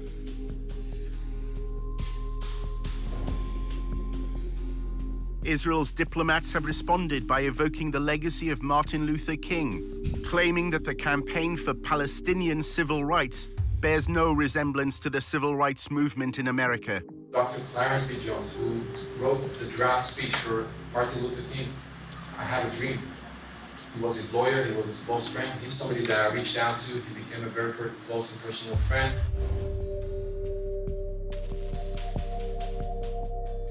Because of that relationship, he published 3 articles in the Huffington Post explaining why their agenda was hijacked.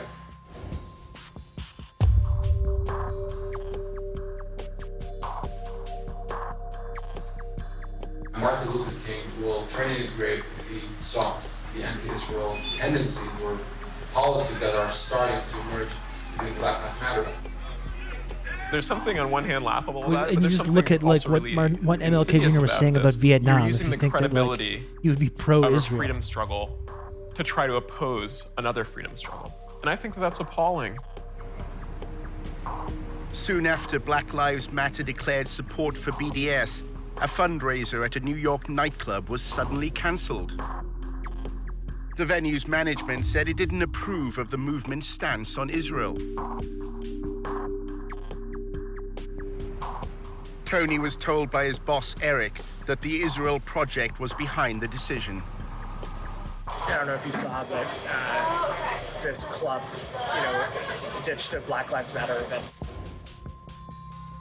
You're seeing a lot of that discourses over the last 6 weeks. One of our donors. We marched in the BLM protests. Wow, to shut How down dare this you Black stand Lives against Matter Israel event. now? I think it's really appalling that a system in Israel has devised incredible and comprehensive ways to have a violent regime against Palestinians, that they would also invest resources into making sure to shore up support for that oppression here. One evening at the IAC conference, Tony met a prominent activist. He's associated with the hardline trend in the pro-Israel lobby. Noah Pollock argues that tough tactics are needed to counter the apartheid label. The activism has to be very provocative and attention-getting, and just total no given. We're going to be more pro-Israel than you can even imagine, just to provoke everyone. They really did mostly bury any writing or footage of MLK saying Pollock anything believes besides the American protesting. public, unlike those in Britain, will And accept also his anything that's gloves-off against strategy. white people is bad. This is the I Have a Dream speech. Americans are pro-Israel. He can't be on his phone. He's got to have some kind of a little device or something. Your country, basically let half of Pakistan move in, So you have a different problem than we do It's here. extremely racist. Tony was told of a demonstration that Noah Pollock was organizing. A bus took protesters to an event organized by the pro-BDS movement, Students for Justice in Palestine. Hey man, I'm Tony. Marshall. So now he's a double agent. This is one of those things where either it's going to be amazing and we're going to defeat BDS, or we're just broken. You can't beat him, join him. I'm obsessed with winning, so I just want to win. So Yeah, I want to win something. We don't win anymore. The protesters are on a fellowship program run by a conservative think tank called the Hoover Institution. The whole fellowship is described as you guys are being foot soldiers of the conservative movement. This is actually the first foot soldier activity that I think we've been forced to do. Tony, what's your connection to the conspiracy that we're all part of? Yeah, the Israel Project. So you can't not come. Their plan is to disrupt the National Conference of Students for Justice in Palestine. Marshall said that the pro-Israel protest had been poorly planned. It's a very fly-by-the-pants procedure. It was basically just Noah Pollock coming and being like, look, there are these jihadis who basically support suicide bombing, and they're on a campus, and you have to stop them. A chance to shout at Arabs? You can count on me and have good old Rob to talk you through all this. Are foot soldiers enemy combatants? I didn't hear. Ross, thanks for 15 months of tier 1. Very much appreciated. No, being part of the info war doesn't count, unfortunately. Going. She's like, oh yeah, that's mandatory. You need to go. While they've been told they have to take part in the protest, not everyone on the bus is convinced it's No, good they are for their demonic. reputation. Do you know what my Absolutely. worst nightmare is? I'm actually not kidding. It's a photo of Dion and I together, and we're just like clearly identifiable. And they're like, "Oh, who are these like traitors who sold out to the Jewish conspiracy for money?" I'm like, "We did. We cost $50,000 plus benefits." As the bus leaves, they discuss whether there's any point in staging the protest. I'm just skeptical. Of using the protesting tactic against them? That's not our demographic. They don't like the reason protests work is when like the people involved really care about it and like want to be there. But then what are we supposed to do? Because they keep existing and they keep expanding, and no matter how many lawmakers come out against BDS, they keep growing. Well, no, you're right. Like, we should do something, but at the end of the day, like, the notion that the right is ever going to dominate any sort of campus protest is ridiculous. Yeah, because they've got to cheat. No, I'm not saying that. I'm just saying They've got to cheat. if I were a high-level Jewish doer, And the I'd be, driver's just like, a little more realistic about expectations. So what would you do if you were a high-level Jewish? I continue to do what you're doing, which our is new friend's always carrying a huge focusing bag on that he the holds to my actual face. power I don't know, this is structures 2018. You got themselves. tiny the little reality is there's not a cameras. single college president in this country that would actually sign BDS. There is not a But single... they all allow SGP to exist on their campus. Because of free speech, they cannot let them. So what are they supposed to do about it? When a And we're protest seeing is right now. sponsored and organized by Now they're trying to outsiders, actually but ban made to these appear groups, like, like a at popular Columbia. grassroots movement. This It's dipshit known as professor being invited astroturfing. onto 60 Minutes. Like they're trying to ban these groups. To show up and protest. It kind of, the way you're putting it kind of sounds a bit like astroturfing. No. This is astroturfing. No, this is actually the definition. There's a bus. Getting me excited to show up and protest. It kind of, the way you're putting it kind of sounds a bit like astroturfing. No. This is astroturfing. No, this. Oh yeah, no, that's exactly what it is. These people, they cannot stop saying all the quiet parts out loud to Tony in this documentary. It's truly amazing. Usually it takes a cocktail or two, or a Negroni or whatever it is, or a Mai Tai, or a beer with Chardonnay or whatever it is. Then they start talking. This guy's just like, yeah, they really trust this guy. He's one of us. Yeah, Negroni is not good. I agree. I tried one before and it was not good. Speech check 120. Yeah, something about this guy. I don't know. We just met this guy. I feel confident. I feel confident telling all our little secrets to this man that we just met. This is actually the definition. There's a bus. You can count on me and that good old Rob to talk you through all this. Pin B free. It's the British accent, I bet. Yeah, that's true. Excuse me, I'm trying to learn about the Zionist project. Could you please tell me more details about your nefarious state-linked propaganda lobbying apparatus? And they're like, well, I think we can trust this guy. Listen, he sounds like that. And please speak into the bag. ButtNerd69, thanks for the 8 months. Valued community member, ButtNerd69. I really appreciate that. Thank you.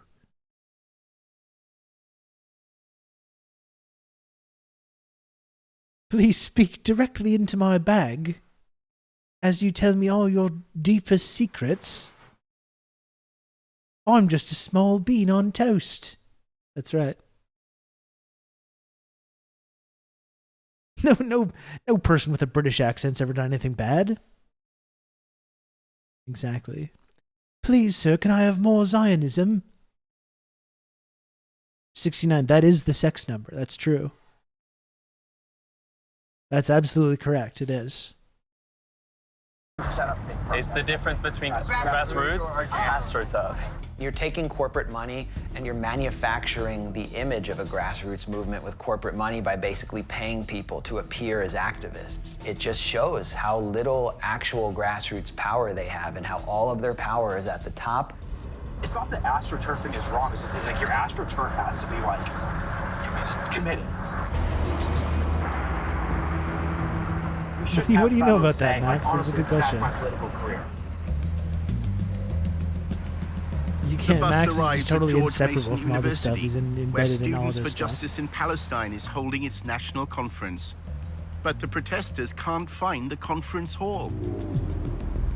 We should pull over and ask, hey, where are all the jihadis? The Jesus driver Christ, sees two they're so students and racist. stops to ask directions. Where are all the One jihadis? is He wearing a says. headscarf. Holy shit. What's his story now? He's an OSINT wacko. Well, he still does decent reporting and commentary about Palestine, but yeah, he definitely, like, in COVID started trying to court this whole, like, anti-vax kind of libertarian community. And they had their whole, like, libertarian anti-war rally thing a couple months ago, and also doing kind of like transphobia to signal to the right-wing reactionaries that they're one of them. You know, yeah, LaRouche adjacent, yeah, absolutely.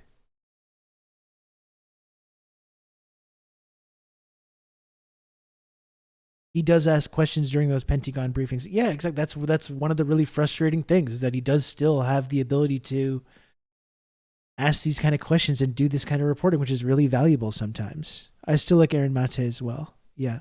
I mean, it's clear from the blow up with Benjamin Norton that there is some, like, people that are part of that group are, like, not really able to criticize it. That became clear, like, from that argument between our friend Ben Norton and Max. We're like, back to DC! Back to DC! I believe the comments No, go. Excuse me? Do you know where the Johnson Center is?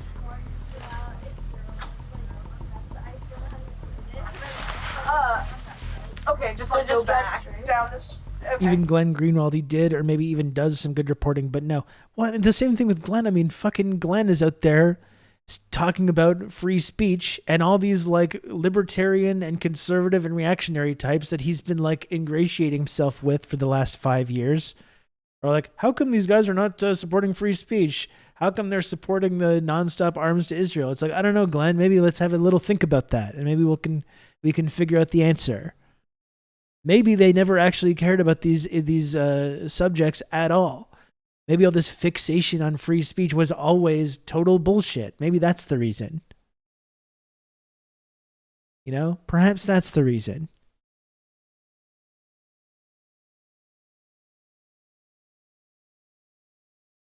Okay, thank you. That was problematic. Let's put on our thinking cap. So this is off to a good start.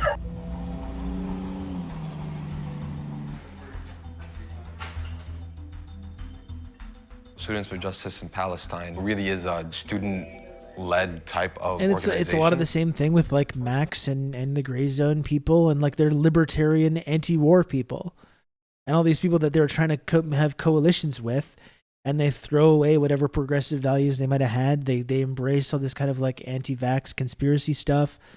They embrace the kind of, like, transphobia and that kind of language. And then all these people are all, like, supporting Israel, and they're like, oh, what? Hey, what? What is this?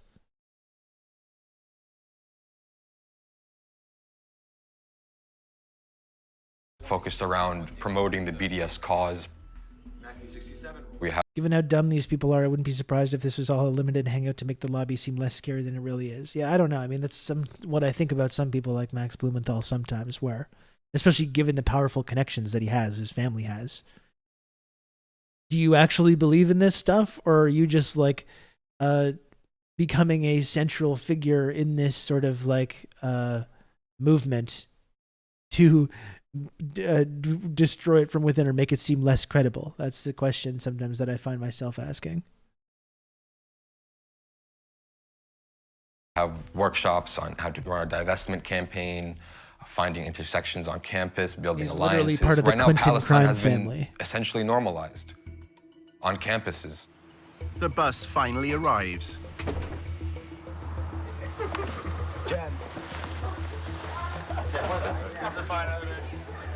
Oh, I was joking with his Noah documentaries. Pollock's in the protest movie. is Oh, not no. a Okay, so I student see what you event. mean. But To avoid yeah, breaking you university would think, given how regulations, stupid a he's lot of the people arranged look. a legal yeah. briefing. the SGP conference. But if that was true, it would have been like the Israel lobby and then shut it down and prevented it from airing on Al Jazeera, even though we can see it on YouTube. So if that was true, then it probably would have aired when it was supposed to. Respectful and quiet way, protest them. Gail is a legal expert and is going to talk a little bit about that. We are here, of course, as guests of the Again, university. and you get into like the every accusation is a confession. Like when we talk about pro-Palestine people or BLM or whatever, oh, they're being bussed in from ever. There are paid protesters being bussed in, which is literally what they're doing right now in this clip.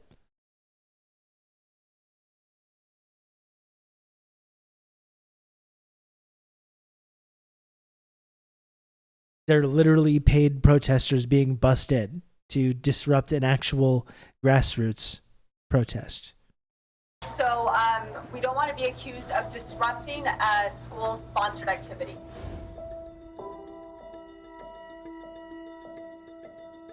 But it's on YouTube. Yeah, but it's not on like the Al Jazeera page. It's on the Electronic Intifada page. Good language. If we see that they're doing anything that is bad behavior, don't engage, remain calm.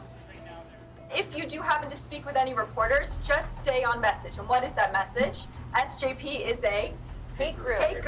BDS is a hate movement. The only other thing you probably want to mention is that SJP endorses violence, terrorism, things like that. And you guys are going to be great. We're not there to provoke. We're not there to have any sort of incident at all. We're nice people. Tony's group of protesters then faced another obstacle. Wow, I don't know if you guys heard we were stuck in an elevator. Yeah, I really like the area. With all the signs. They will shut us in an elevator. They had someone on the inside. That's anti-Semites. We start seeing groups of people coming towards us who don't seem familiar, and then brandishing Israel flags and then posters and signs. We have our people. Freed from the elevator, Tony joined the demonstration. No. We support democratic society, but if you don't want to, we denounce extremist groups. SJP, what do you think of this? You agree? Resistance? Child suicide bombers? How do you respond to such a wild accusation that's not grounded in anything and that's just It's the same designed strategy, to right? shift attention? Oh wait, we support suicide bombers. That's One ridiculous. of the guys that was getting a 50K salary plus benefits. Social Yeah. justice left supports radical terrorism. You don't want dialogue? We're here to talk to you. You turn your backs? You'd think if like they were gonna do it, they'd try to shake it up and mix it up with new accusations. We don't support radical Islamic terrorism in this country. We don't support suicide bombers. Cowards who kill children and women. They leave orphans. We don't support that. Accusation to confession. Every single one. Kill babies in strollers. They're just baby killing terrorists. Real baby killers, these terrorists. They kill women, they kill children, they don't care about anything. Rape women too, all the time. It takes a lot to hear this and not respond, and to turn your back to them. And to Yeah, not and they look back provoke at and them. provoke, and then they film the response when someone finally gets frustrated They were enough. very frustrated at the fact that we weren't responding. They're saying, they're not even responding. They're not even responding. Look at how they wave a Palestinian flag at our country. Look at this. Despicable. These are the real basket of deplorables. These are the deplorables, people. They cower behind radical Islamism. They don't engage in dialogue because they can't win the war of ideas. There's no responding to our content because there is no refuting our content. Our content is grounded in human rights, morality, ethics, international law. The staged protest had minimal impact on the students at George Mason University. They won't engage with me. But the headlines shared on social media tell the story Pollock wanted. Yeah, it's all about just like making these moments and then going viral, even if it has no fucking impact. Headquarters for debriefing and cocktails. In part 2, a looming crisis for the lobby. AIPAC is not representative of the American Jewish community.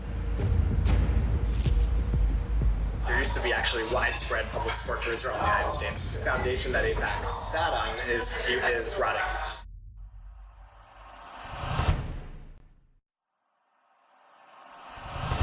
This is wild, and like we're seeing the logical culmination In part one, of how this support exact for strategy, Israel is right? falling amongst the young. With the discourse right now about college campuses majority and is the more president, like favorable to they're calling Palestinians than Harvard. the Israelis. Like people are unironically talking about like Harvard University being some bastion of like anti-Israel, pro-Arab terror organization. Like it's insane.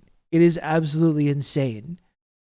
We're talking about like the president of Harvard and Columbia being these like terrorist sympathizer anti-Semites, hotbeds of extremism and radicalism. It's absolutely ludicrous. Radical Islamic terrorism, and the lefty students support these groups. It must be because they're trying to destroy the West with Islamo-Marxist ideology. Yeah, and some people are doing that, like me, right? Like, so, to be fair, like let's to be perfectly honest, some of us are trying to destroy the West with Islamo-Marxist ideology. But the thing is, I'm open about this. You know, we can be open about that. It's not this big secretive thing. It's not this big secretive thing. You know, let's just talk about it.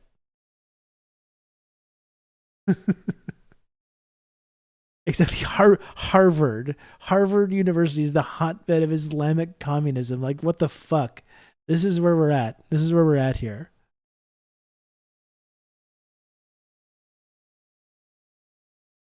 It is ludicrous. Child suicide bombers?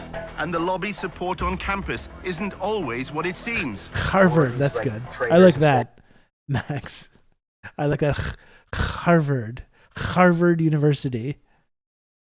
Oh no. Out to the Jewish conspiracy for money. I'm like, we did. We cost $50,000 plus benefits. These morons. Tony went to see his boss at the Israel Oh Project, my which is God. known as TIP, for brunch. It Eric sounds like told him why astroturfing. Oh yeah, no, Jerusalem it's is a astroturfing. favorite Oh hub yeah. for journalists covering the Middle Good East. job. One of the reasons why Israel's covered disproportionately is the overwhelming majority of journalists covering the Middle East are based in Jerusalem.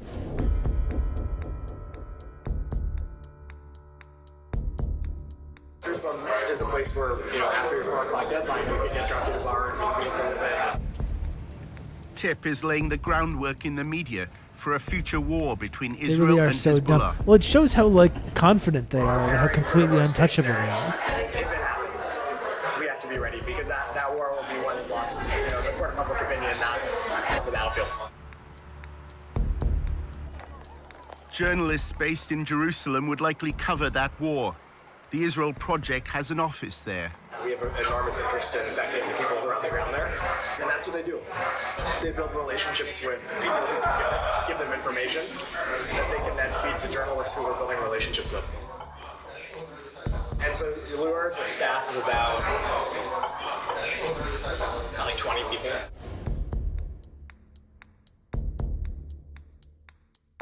He was chief of staff at the Israeli embassy in DC for many years. He's a veteran of Israeli politics, but he was like spokesman for a bunch of government ministries. So he's got a real expertise in dealing with the press. He's an expert at making their jobs easier. Yeah, it's the ultimate. For instance, we actually The ultimate now, when there's a terror American attack in Israel, our staff tenet. gets to the scene usually before the press does. Just because Lure There's is so money in good, it? Yeah, okay, that sounds right. press on cameras, and as soon as there's a Twitter an attack, we have like 4 guys at the scene. Breaking news overseas, a shooting in the heart of Tel Aviv. He has this rapid response team where he has people strategically placed around the country. So if there's an attack, like the Sorona attack in Sorona Market in Tel Aviv. Clearly an attack on a soft target right now based on all the initial preliminary details we're getting from this very fast developing story. They take pictures and they get testimonies by the time the press gets Yeah, there. I think they have someone else in the restaurant, Jim. Sometimes they have someone outside too, getting them through the window. Information, they need a picture, a video clip, and full service, shot. We just give them. This is new video that just came in, and it shows people in the chaos after this happened, as it is night in Tel Aviv. By the time the press got there, we were able to help affect the narrative because, they're all scrambling. They need to get stuff to their editors immediately on what happened back in Brussels or Washington, and we're able to get them information. A TIP employee was interviewed by Fox News. Liat Delongovitz, who is live with us on the scene, works for the Israeli Project, which puts out news to the foreign press there. Hi, I'm here on the scene. I arrived fairly early. They use children to protect. The former CNN correspondent, Jim Clancy, first reported on the Middle East in the early 1980s. Those boundaries. When Chip begins interacting with journalists and suggesting the lines and suggesting the interviews, then it's not journalism anymore, it's just propaganda. Liat Delongovitz, who is on scene, again, works for the Israel Project, which works to put news out to the foreign press. During his volunteership at the Israel Project, Tony saw a letter to a donor explaining how Tip had assisted a journalist from CNN.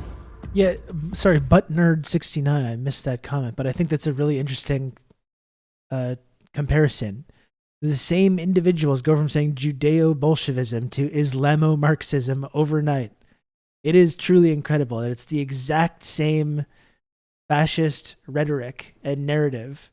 They just shifted the group of the group of people that we're targeting. The exact same strategy.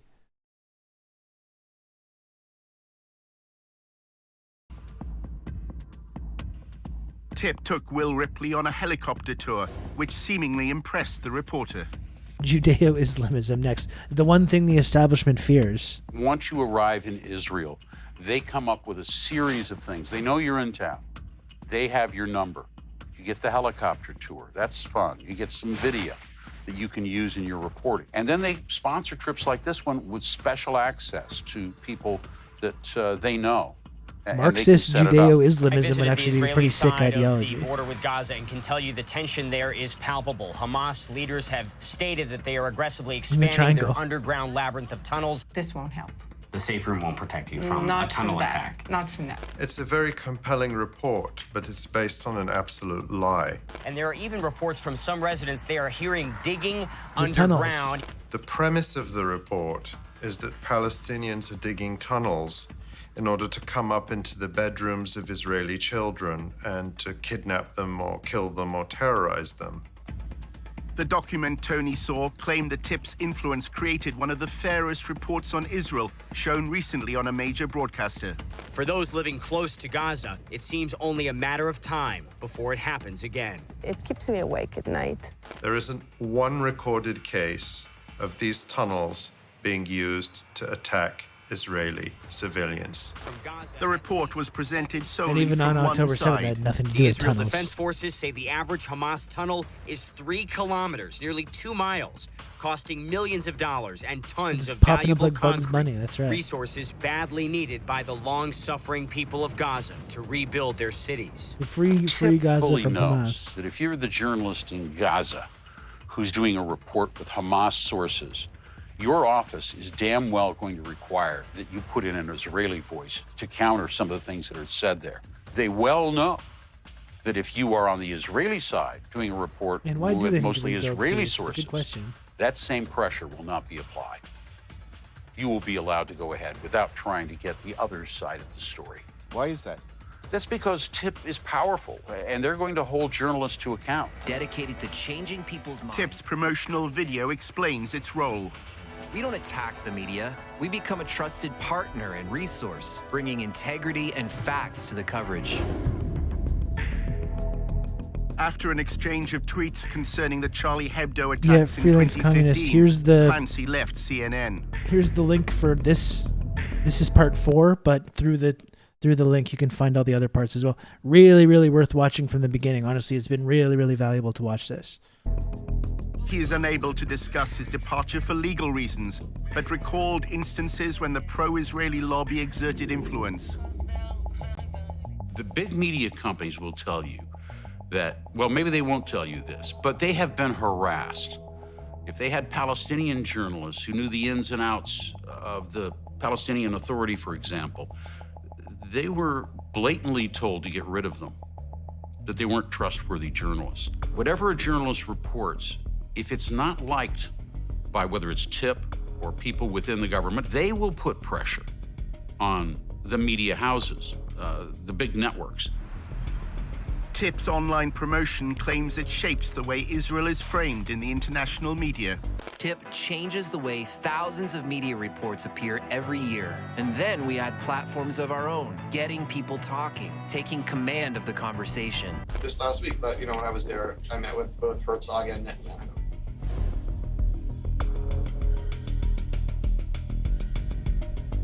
We exist to kind of articulate the reasons that the notion of a Jewish state is a good thing for us. Yeah, Hamas. As Americans, the holes in their pockets like Jews, Andy and a good thing for Israel, Dufresne. a good thing for the West, and a good thing for everybody. Block describes the pro-Israel lobby as a three-legged stool, propped up by influencing Congress, shaping policy through think tanks, and thirdly, TIP's role, managing the public discourse. You've got the lobbying, the politics, and you've got the ideas and think tanks, but you can't define the meaning of those ideas. Other people are doing it for you, then the third leg of the stool isn't there and it falls over.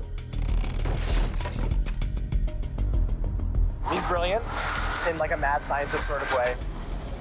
He was APAC spokesman, and he was like the troublemaker. He's always breaking the rules, but always getting done. He's very effective at strategic communications and dealing with journalists. At APAC, he was the man. I mean, he could get anything on the front page of the Washington Post. The most effective thing you can do in Washington is Yeah, I saw that Puma has ended the sponsorship of the Israeli Football Association. Everybody knows that. I saw that, although I think they were saying that it had also had to do with market forces. It had nothing to do with the boycott.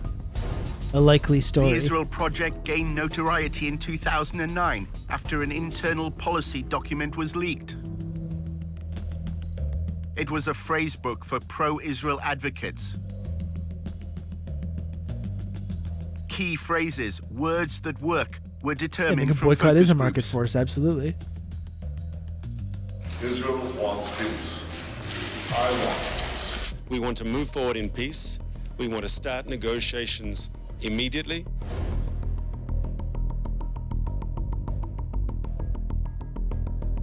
The Israeli Defense Forces acted against the launching of rockets by terrorists. They are shooting at our children, at our mothers, at our civilians. What for? We don't shoot at their mothers and children and civilians. So. We do a lot of polling. Every month we do a national poll, exactly looking for these kinds of messages that work.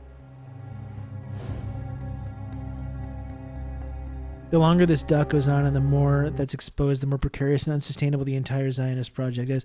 Well, I think that's the contradiction that we're seeing right now, because this shit has worked for a long time, but there's a big contradiction, or maybe you can call it a dialectic, I don't know, between this strategy and the just overt, brutal violence that we're seeing.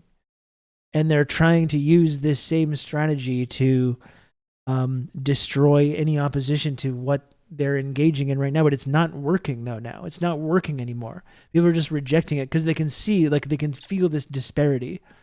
And people know how much complete bullshit it is when we're having these conversations about the safety and the of these like pro-Israel university students when there's this like mass murder campaign going on.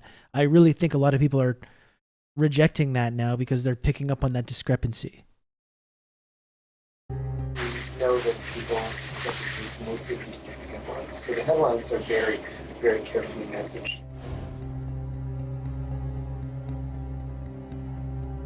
If all Palestinians can be referred to as terrorists, as in a terrorist attack, they've won a battle. They've won a battle because that headline will be seen by probably 50 times more people than those who actually went into the article and read the details about it. You don't have any reporters, just a few people who churn out carefully crafted headlines with article text that convinces you that the headline is true. They understand that it's just the 5-word headline or the 6-word headline that carries the message. The Zionist lobby groups have their own Epic Times kind of thing. The thing is, they don't need the Epic Times because they got the New York Times. That's the Israeli lobby Epic Times. They don't need their own like random cult newspaper. They got the biggie newspapers. They got all of them. debate. Why is Iran so happy about the Iran nuclear deal? TIP's social media videos had apparently shifted public opinion on the Iran nuclear They deal. hit the fucking Pentagon. Yeah. The American public started out being in favor of the deal and is now against the deal. It was everything from viral videos, 10-second videos. You can send me the greatest article you want about the Iran deal, but I promise you that a 10-second video will get 1,000 times.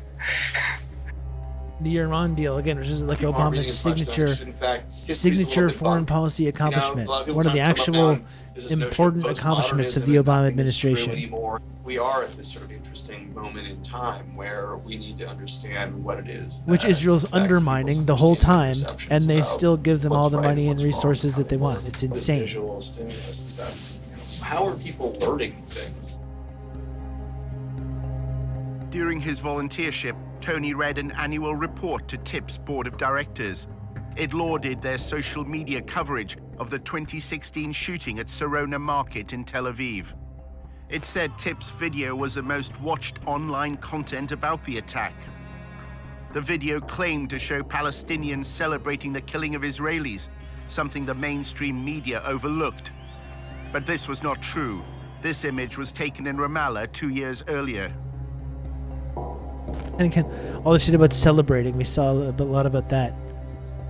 They're celebrating. Can you believe them? They're celebrating this kind of violence. And Israelis are just having fucking parties. They're having parties and raves when Palestine is being bombarded. The Israel Project is supplying what it calls white label, that is unbranded content, to other outlets. This shit is geared toward a time without internet and instant communication from people inside Gaza. There's really just so many videos of dead babies pulled out of the rubble you can see before all of this loses effectiveness. Yeah, I think that's a big part of it. That's a big part of it. That's been a big turning point. I mean, there's this whole idea, like prior to the internet and the pervasive cell phones and videos, that like Palestinians were lying, which is actually a very, very common colonialist trope about like indigenous people in North America, about black people in North America, about Palestinians. All these complaints about being abused and having genocide committed against them and being violated and dominated by these like law enforcement agencies. It was all like, oh, they're just like lying. They're exaggerating, It's just they're being over dramatic, And it's like now we can actually see, like now that you can't do that anymore because we can actually see that everything that these groups have been saying for generations have been true,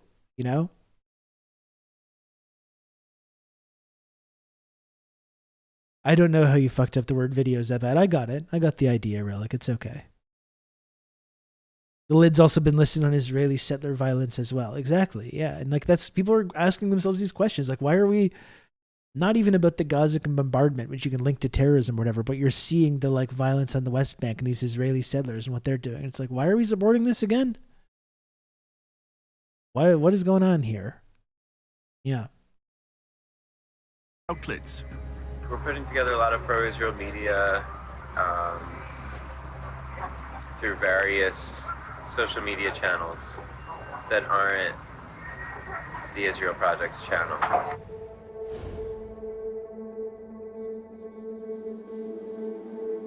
So we have a lot of side projects that we're trying to influence the public debate with. So that's why it's a secretive thing, because we don't want people to know that these side projects are associated with the Israel Project. Whoops. TIP runs a collection of Facebook communities that cover topics ranging from history and the environment to current affairs and feminism. Whoops. But their affiliations to the Israel Project are deliberately vague. Why is it that they can't be connected to the Israel Project? I think it's because we want people to view them as subjectively as possible.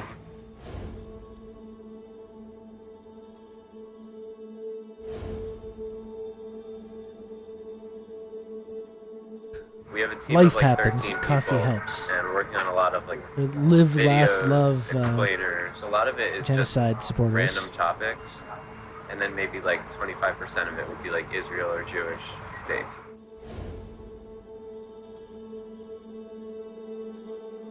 Girl the Israel power. brand Cup is of increasingly Jane. toxic. So you can't sell Israel directly. Wine is you the have answer. to What is have the question? sort of other Exactly. hip stuff that's just very innocuous, fun, Your and then daily from time girl to time power you're going to pick-me-up. slip something about Israel in. Oh my God! Israeli Air Force has painted fighters pink in aid of Breast Cancer Awareness Month. Good Lord, this is such like a cynical. This is a parody of like what you would imagine. This kind of like liberal pink. Like, it's literally pinkwashing. Like it's like that's not just an expression. It's actual pinkwashing. It's that meme about they're sending this one was sent by a non-binary person, sent this drone, you know? It's the exact meme. If I saw this in a movie, I'd say it's too on the nose. I mean, it's insane.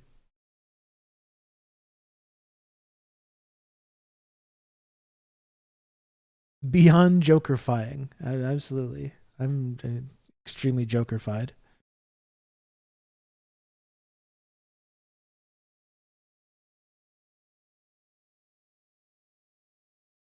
Man, the Israeli Air Force has painted fighters pink in aid of Breast Cancer Awareness Month. That is amazing. That is actually amazing.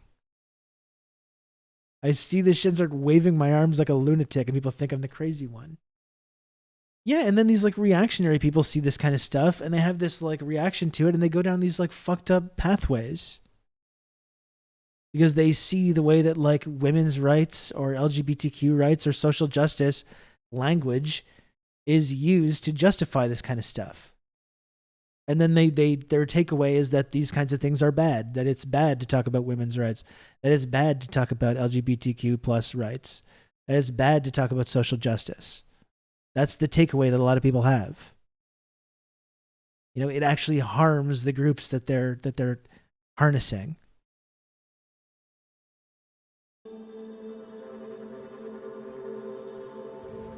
Is the idea of that all the rest of the non-Israel stuff is to allow the Israel stuff to pass better? Like, how many meetings does this guy Tony have? It's insane. Just that we want to like blend in everything. This guy met like so many people. They just tell him everything. TIP's mission is to eliminate any mention My favorite of apartheid days are and days when occupation. everyone is really Don't happy. Look here. Look over here.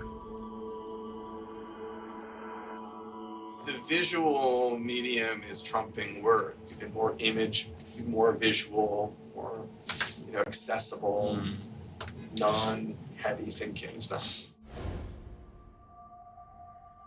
Cupcakes are muffins that believed in miracles. Cupcakes are muffins that believed in miracles, and also children in Gaza secretly support Hamas.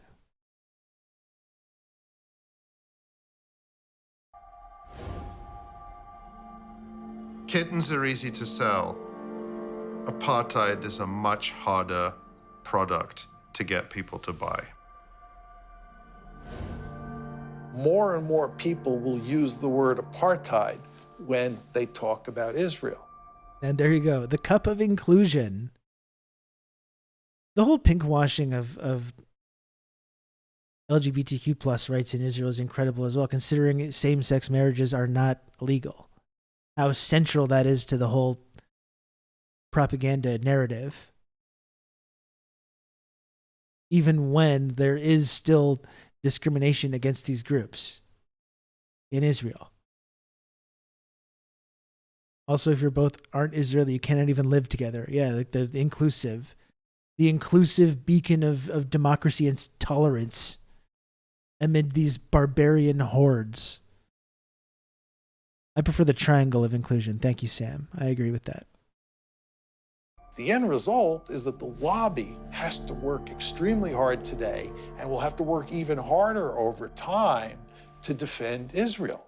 And of course, in part, this means doing everything that can be done here in the United States and in the West more generally to discredit the BDS movement, because the BDS movement is so dangerous to Israel.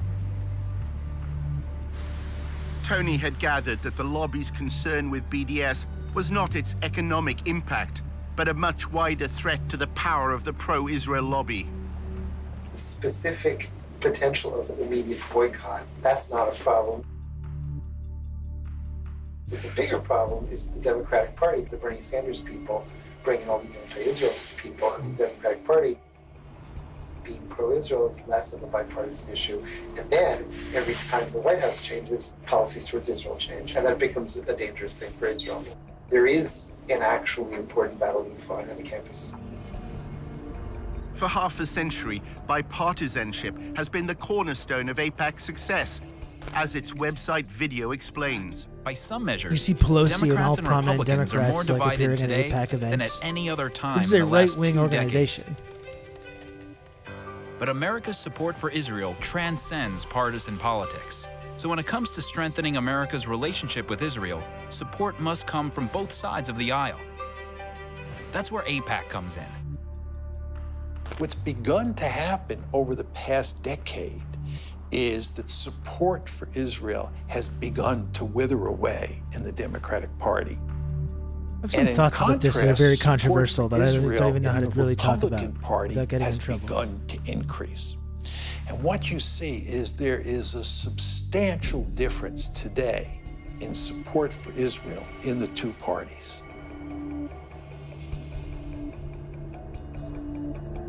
AIPAC has moved so far to the right that it's losing the young people.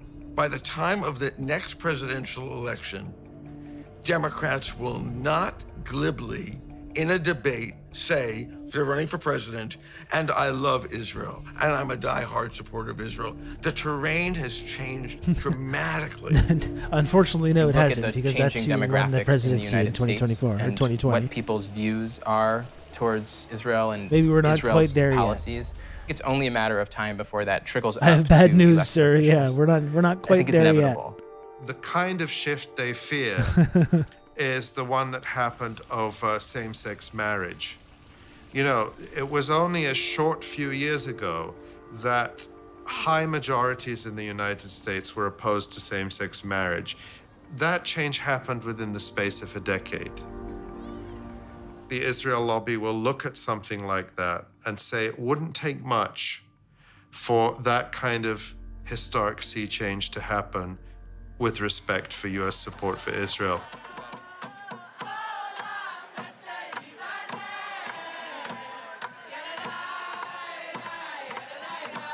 Outside AIPAC's 2017 annual conference, the first protesters were American Jews.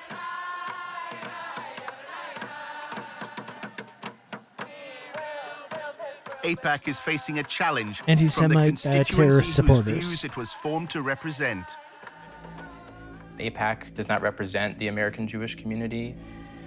A majority of American Jews are opposed to the policies of the State of Israel. You just know there are even dirtier tricks than this too from the intelligence side of things. It's not wild speculation, obviously, but would wager it's not out of the question that officials have their lives and families threatened. Yeah, the whole like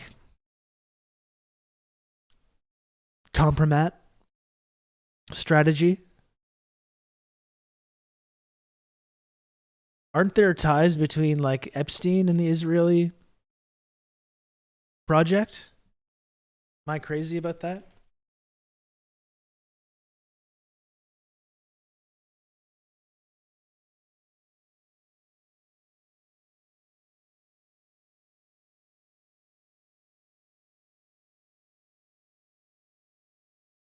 There's a lot of speculation about that, about Jeffrey Epstein and his connection to the Israeli government.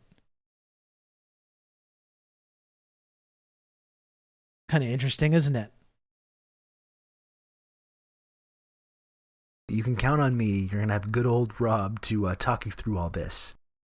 They changed the label on my favorite chicky nugs. I must immediately inform the president and the IDF.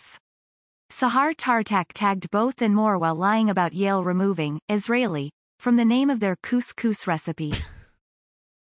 This is the most important thing that needs to be focused on right now, this kind of disgraceful campaign. Thank you, Husker. And thanks, Husker, for the 24 months of Tier 1. Brand new 24-month, 2-year shimmering golden sub badge for Husker.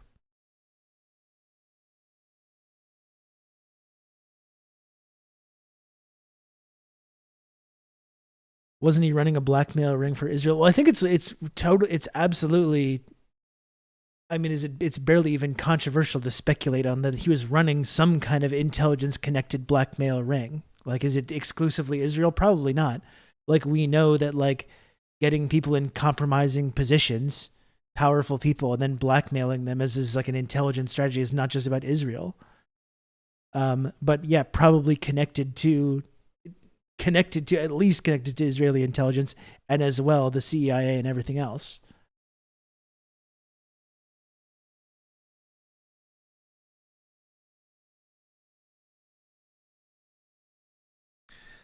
Who did Epstein blackmail? Well, we don't know who he blackmailed, but because we haven't seen any of the tapes of like the people that were connected to them. We've seen lists about people that were on the flights. We know some people that went to the islands and these things like that. We have pictures of Bill Clinton and other powerful figures doing that.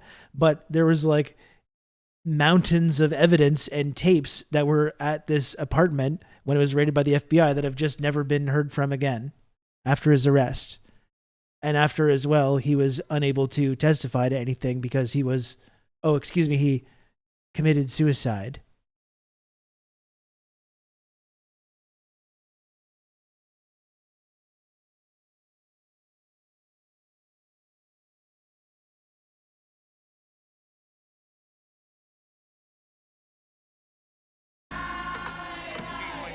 Why do you assume he blackmailed anyone? Well, that's not really what I'm saying. I'm saying he was involved in a plot to gather compromising intelligence on powerful people in the U.S. government and around the world. And that evidence, we don't know what that evidence is used because we don't have access to the deep secrets that are being kept from us, so all we have is speculation, but that's what these intelligence communities do. That's what they do. They blackmail, they gather this kind of intelligence on people and compromising information, and they use that to change policy, to force people to go along with things that they want to do. I mean, this is like not a new phenomenon. Which is hilarious because we talk about that as like a specifically Russian thing. Remember the whole thing of compromat? Oh, they've got compromat on Trump, the P tape and all that stuff. Talk about every accusation being a confession. Like that's part of their whole strategy. Like look at what they were doing with MLK in the 60s. Surveilling him, getting intelligence about like personal relationships that he was involved in. Adultery, things like that, and then they were trying to use that information to get him to kill himself. They admitted to this. Like this is not like a new thing. They admitted to doing this.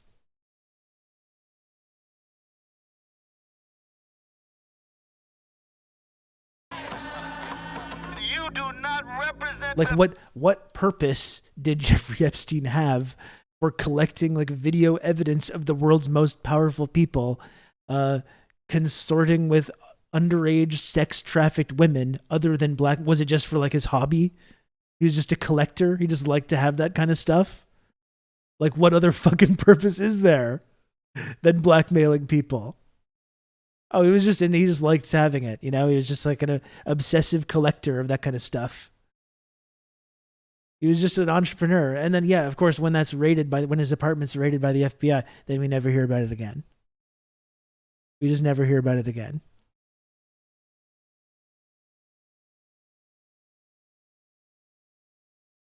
The best of the Jewish prophetic tradition, and we here. Yeah, I don't know if you're listening to what I'm saying. Has anyone seen these videos? I don't think you're listening to what I'm saying.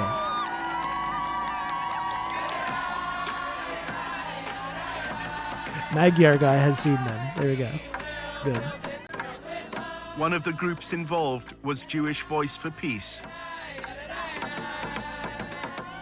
The work that Jewish Voice for Peace does is this is a weird hill to die on. Jewish tradition. I agree. The most I basic. personally would not go into people's Twitch chats and defend Jeffrey Epstein from these kind of slanderous accusations, but I'm built different, though, I guess. Jewish and human values, that every single person has inherent worth and dignity and should be treated with respect. We then see what's happening to Palestinians, the occupation, the displacement, the inequality, and say we need to end those things. You know, they're like crazy liberals. And as far as I'm concerned, American Jews had one job, which was to preserve Jewish identity from one generation to the next. They failed. So I don't think they have any place to be telling Israel what's what. And if they choose to stop giving money to Israel, Israel will find money elsewhere. You can count on me. You're going to have good old Rob to talk you through all this. Old Dutch, thanks for the gifted sub. Very kind of you, thank you. Only 25 to go. Only 25 to go. There's barely anything. There were few You can pro-Israel count on me. You're demonstrators. going to have good old Rob to talk you through all this. Top Scruffy, thanks for the 32 months of tier 1 as well. I really appreciate that, Top Scruffy. I mean, that's the whole thing about these demands for evidence. Like, there's never evidence for these big conspiracies when it's happening. Throughout history, there's never evidence when it's happening. It's only years later these things get admitted, and some hearing comes up, or something gets declassified 50 years later. And this is the difference. Like, we can assume this stuff is going on now when it actually matters. Or we can wait the 30 years for things to be like officially declassified, or for these stories to finally come out, or these admissions to finally happen. And then we can say, oh, well, now there's evidence. Now we can talk about it. I would just rather talk about it now, like when it actually matters, you know, rather than playing this fucking game where we pretend that these things aren't happening, or that we just can't talk about it until there's incontrovertible evidence for it. You know, I would rather just talk about these things now, rather than waiting the 30 years until it won't fucking matter anymore. Most wanted to project their strength through Israel's relationship with the United States.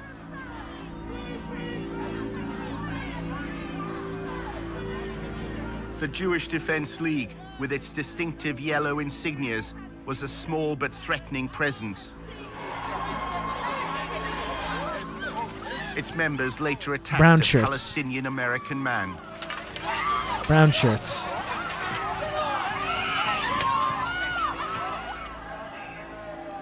There's all sorts of survey data. For American Jews under the age of 30, only 32% said that a close attachment to Israel And that's dropping was now, too. important to them in terms of what it meant to be Jewish. The more and more young American Jews become aware of what the Israelis are doing to the Palestinians and how indefensible that is, at least in terms of Western values, the more difficult it will be to get those younger American Jews to feel a deep commitment to the state of Israel. I can't breathe! I can't go! American Jews are even taking their protest to Jerusalem. The Israeli government official who launched a covert campaign to spy on American citizens recognizes that Israel is facing a generational time bomb.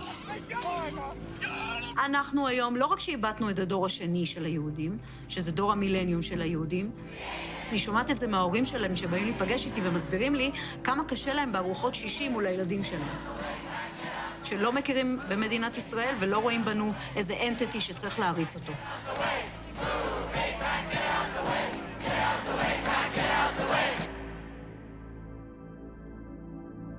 During Tony's volunteership at TIP, his supervisor, Eric, said he's looking to a future when the pro-Israel lobby will be unable to rely on AIPAC's influence in Congress. He said they faced a major challenge and a big bowling ball was being hurled towards them.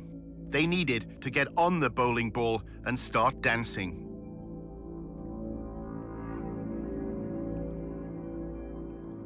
You can prove that AIPAC is suffering from some of the trends in public opinion that are affecting the Democratic Party. AIPAC's supply. It's slipping very, very quickly among Democrats. They're not going to be able to maintain the bipartisan support. So I always say that the foundation that AIPAC sat on is rotting. And there used to be actually widespread public support for Israel in the United States. And so I don't think that AIPAC is going to remain as influential as it is. I don't think AIPAC's the tip of the spear anymore, which is worrisome because who is?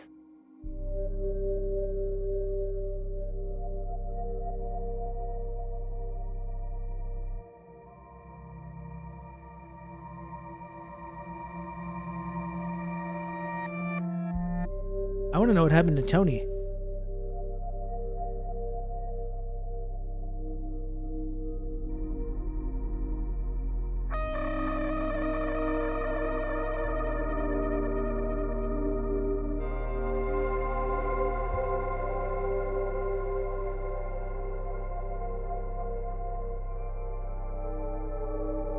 Just know I have total faith in you. I hope it's not the last time we work together.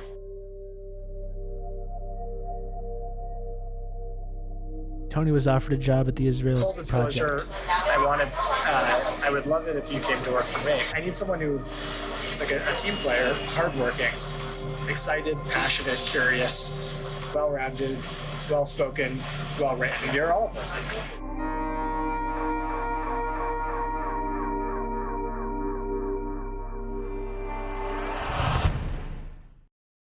I wonder what Tony's up to now.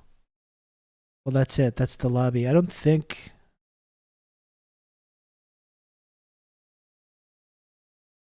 Is this new? This video?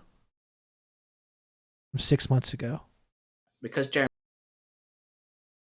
I mean, the whole seeing the way the lobby works with regards to the Corbyn project as well has been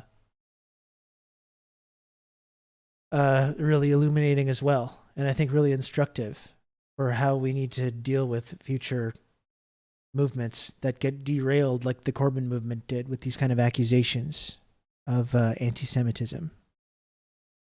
I'll link one more time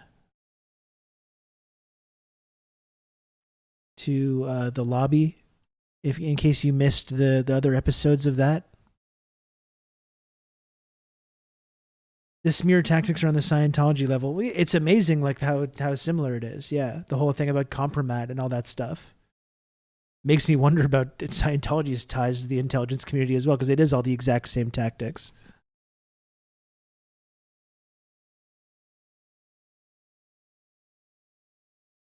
I don't think there's any more. Yeah, but that was really, really valuable and really instructive, I think.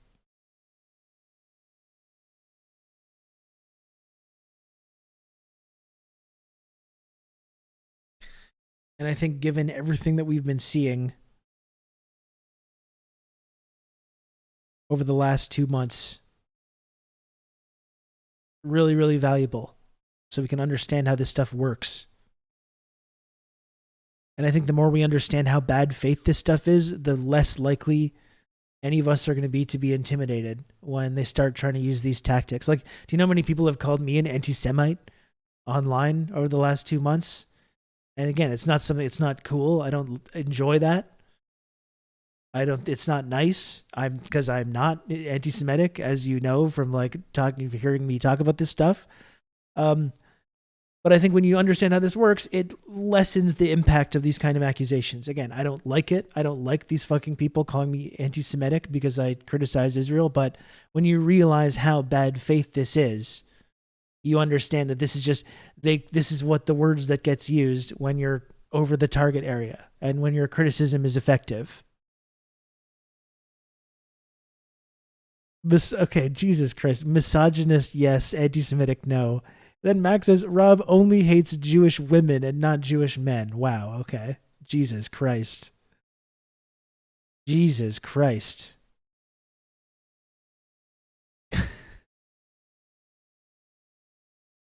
My God. Anyway, so here's 5 years ago, this clip from Real News Network about the lobby and because I talked about the ways that the Israel lobby tried to shut that down. So I'd like to maybe take a look at that.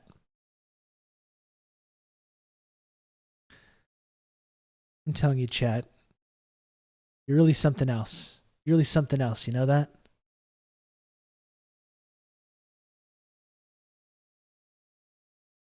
And I'll just remind people one more time, coming up on 3 hours here, a mere measly 24 subs to go. I got distracted by Lodane's comment there. A mere measly 24 subs to go.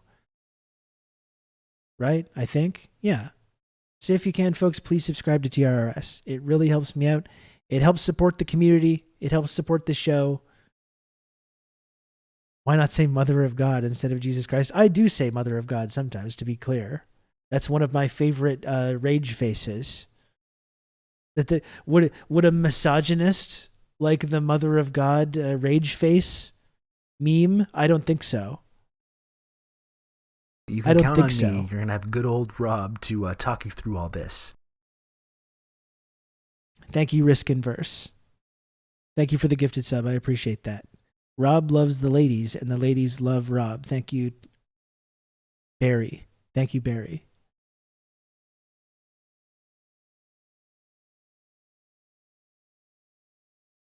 That's right. Many are saying this. Many people are saying this.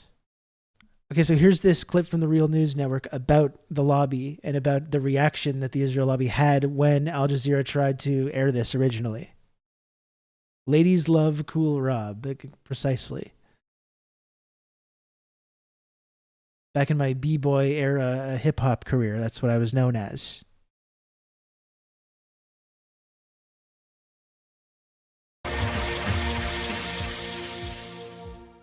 Barry says the quiet the Real part News. loud. I'm Aaron Mate. The annual American-Israel Public Affairs Committee, APAC Summit, has wrapped up in Washington, D.C. And one of its most controversial You've just moments become an elite came member when of Democratic the Friendship Triangle. Oh, goodness. Naismith, thank you so much for 5 gifted subs. Very kind of you, Naismith. I really, really appreciate that. Total of 6 gifted subs in the channel. Excuse me. Making you officially, as you just heard, an elite member of the Friendship Triangle community. Thank you, Naismith. I appreciate it. And if anyone else wants to subscribe and support the show, that's right, I got choked up about it. I got choked up about the support. And if anyone else wants to subscribe to the channel, a mere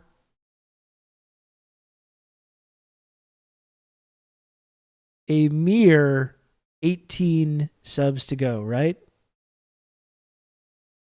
I think. Yes. A mere, just took a moment there to do the math in my head. A mere 18 subs to go. I'm going to cry. I'm about to cry now. That's right. So if anyone else wants to subscribe to this channel, please, if you can, support the work that I do on here by subscribing to TRRS. Get all the tiny little images. Support this program. Support the community. It's the only way that I'm able to keep doing this show each and every day is through the endless generosity of the TRRS community. So please, if you can, subscribe to this channel. Senator Chuck Schumer outlined what he called the real reason for an absence of Middle East peace. Palestinians, he said, don't believe in the Jewish Bible. Let me tell you why. Leader of the Senate Democrats. Let me tell you why, my view, why we don't have peace. Because the fact of the matter is that too many Palestinians and too many Arabs do not want any Jewish state in the Middle East. The view of Palestinians Neither do I. is simple. Well, the Europeans treated the Jews badly, culminating in the Holocaust, and they gave them our land as compensation. That's right. Of course, yeah. we say it's our land. The Torah says it. But they don't believe in the Torah. So That's pretty much exactly what happened, Chuck. There is Yes. not peace. Schumer's comments highlighted perhaps a better explanation for why there is no Middle East peace. Influential liberals like him hold extremist views like that. And one major factor is the lobby group that he was addressing. This AIPAC has played a 3,000-year-old key book role says that in we are lobbying allowed members to. of So Congress to support great. Israeli government policies. Well, now there is a major effort underway to prevent an expose of the Israel lobby's U.S. operations. Al Jazeera has made a documentary film that sent undercover journalists into pro-Israeli government groups in the U.S. And that has set the Israel lobby into a panic. The Israeli government is seeking to pressure Qatar, which funds Al Jazeera, to suppress the documentary. Well, a new report reveals at least one revelation the lobby wants to bury. According to the Electronic Intifada, the documentary exposes the Foundation for Defense of Democracies, a leading neoconservative think tank, as an agent of sorts of the Israeli government. I'm joined now by the reporter who broke this story for the Electronic Intifada. Asa Winstanley is an independent journalist and the Electronic Intifada's associate editor. Welcome, Asa. Great to be with you, Aaron. Thanks for joining us. Talk about what you found out about this Israel Lobby documentary that the Israel Lobby and the Israeli government want to prevent Al Jazeera from airing. Which is funny because, like, it did ultimately. Well, we've known for a little while and now changed that nothing. the Al Jazeera's investigations unit had run an undercover journalist inside the U.S. Israel lobby. The head of the investigations unit, Clinton Swisher, in October came out on Al Jazeera Arabic and stated that they'd done as much. And this came on the heels of a similar investigation that they'd run in the UK, being vindicated entirely by the UK's broadcasting regulator. And we don't know very much about what's actually in the documentary, but we know that it must be explosive for the Israel lobby to be putting as much effort as they are in to quash it.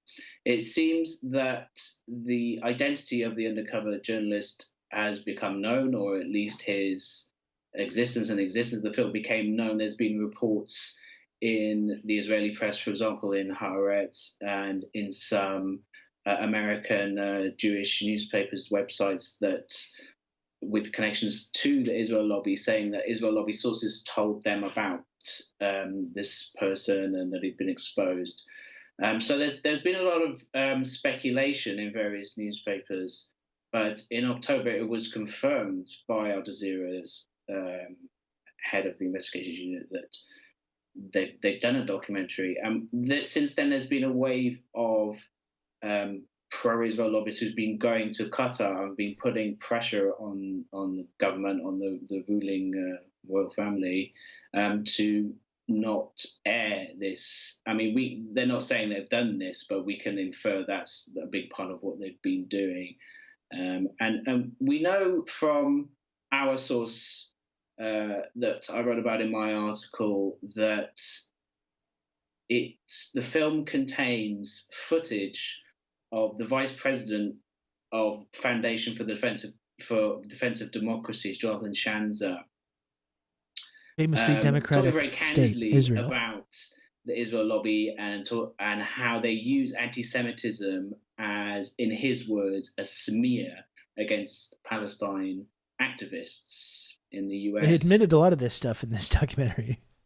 Right. So, which is amazing because all the same tactics are still used and it still works on a lot of people. Initial Al Jazeera documentary that you mentioned, this U.S. documentary that has not come out yet is a sequel to a documentary that was made in Britain by Al Jazeera that revealed that Israeli officials there are trying to influence the British government, including by getting staffers who are deemed to be insufficiently supportive of Israel to be demoted or fired. And this is one clip of that where Al Jazeera goes did that never air? I think that's films where I got a little bit confused. Trying to pressure there was a British version that official didn't actually into air. firing someone who Israel does not like.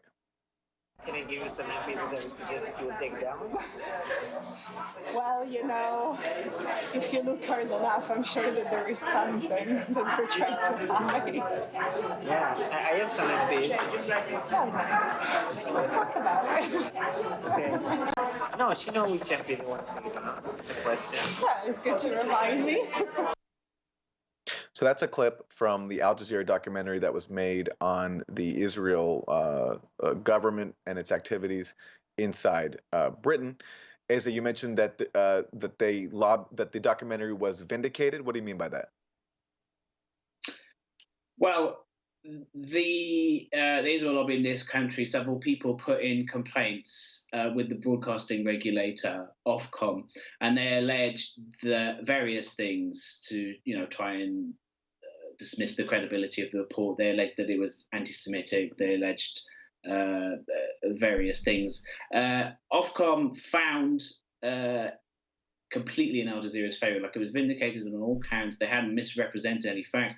Al Jazeera went through the ringer in actually providing, as I understand it, from reading the Ofcom report, unedited footage, so they could check that it had been not taken out of context. And so all these attacks as that it was anti-Semitic were just a complete smear. So it was vindicated, and it seemed, my impression seemed that the Al Jazeera management may have been holding off to see how this investigation, came out in the end, that they received this vindication, and then perhaps the staff were expecting now the sequel, the US lobby can be released. One irony that you note in your piece is that in response to news of this documentary, now AIPAC has gotten its allies in Congress to call for Al Jazeera to be registered as a foreign agent, modeled on the tactics that were used against the Russian state-funded TV network RT.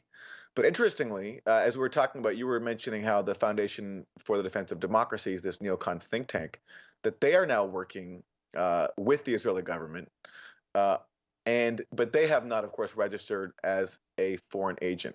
What exactly are they doing in the U.S. on behalf of Israel? Well, that it's directly cooperating with the Israeli government. So in the footage, according to our source, Israel's the Director General of the Israeli Ministry of Strategic Affairs claims, in her words, we have FDD, and we have FDD working on things for us, including surveillance of activist groups. So Israel has these agents, you could say, in the United States, which is working for it, and one of them does seem to be the FDD, and it's not registered as a foreign agent.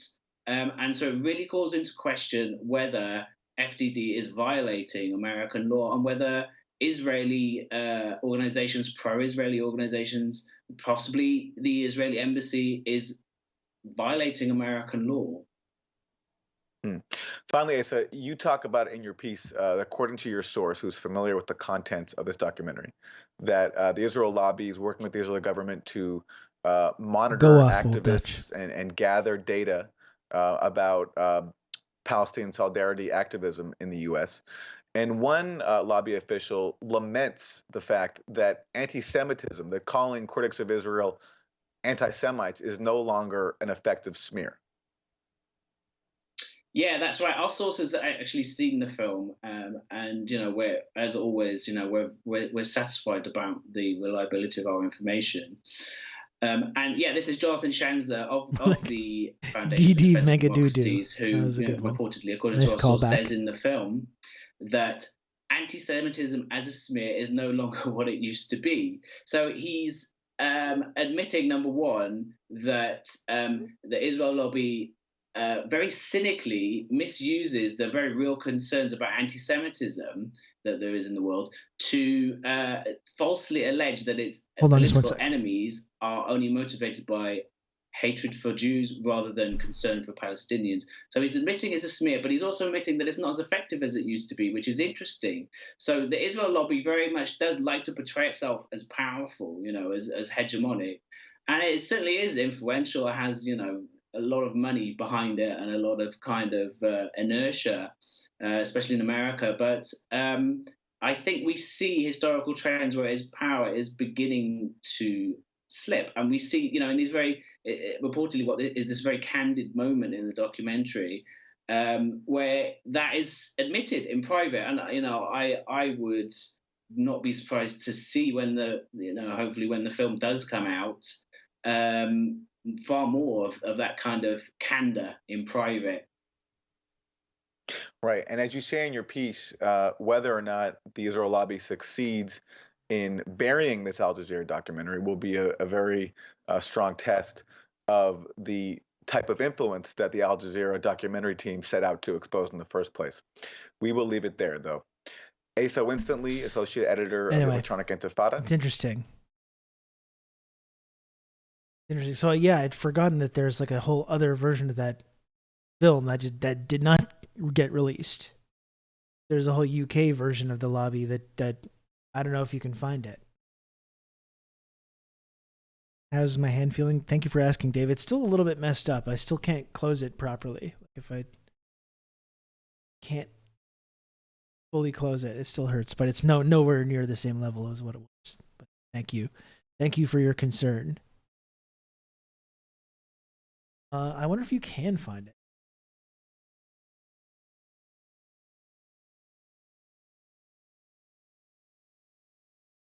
You hurt your head? No, I just have fucked up body problems. My body is just bad. I don't know. It's just bad.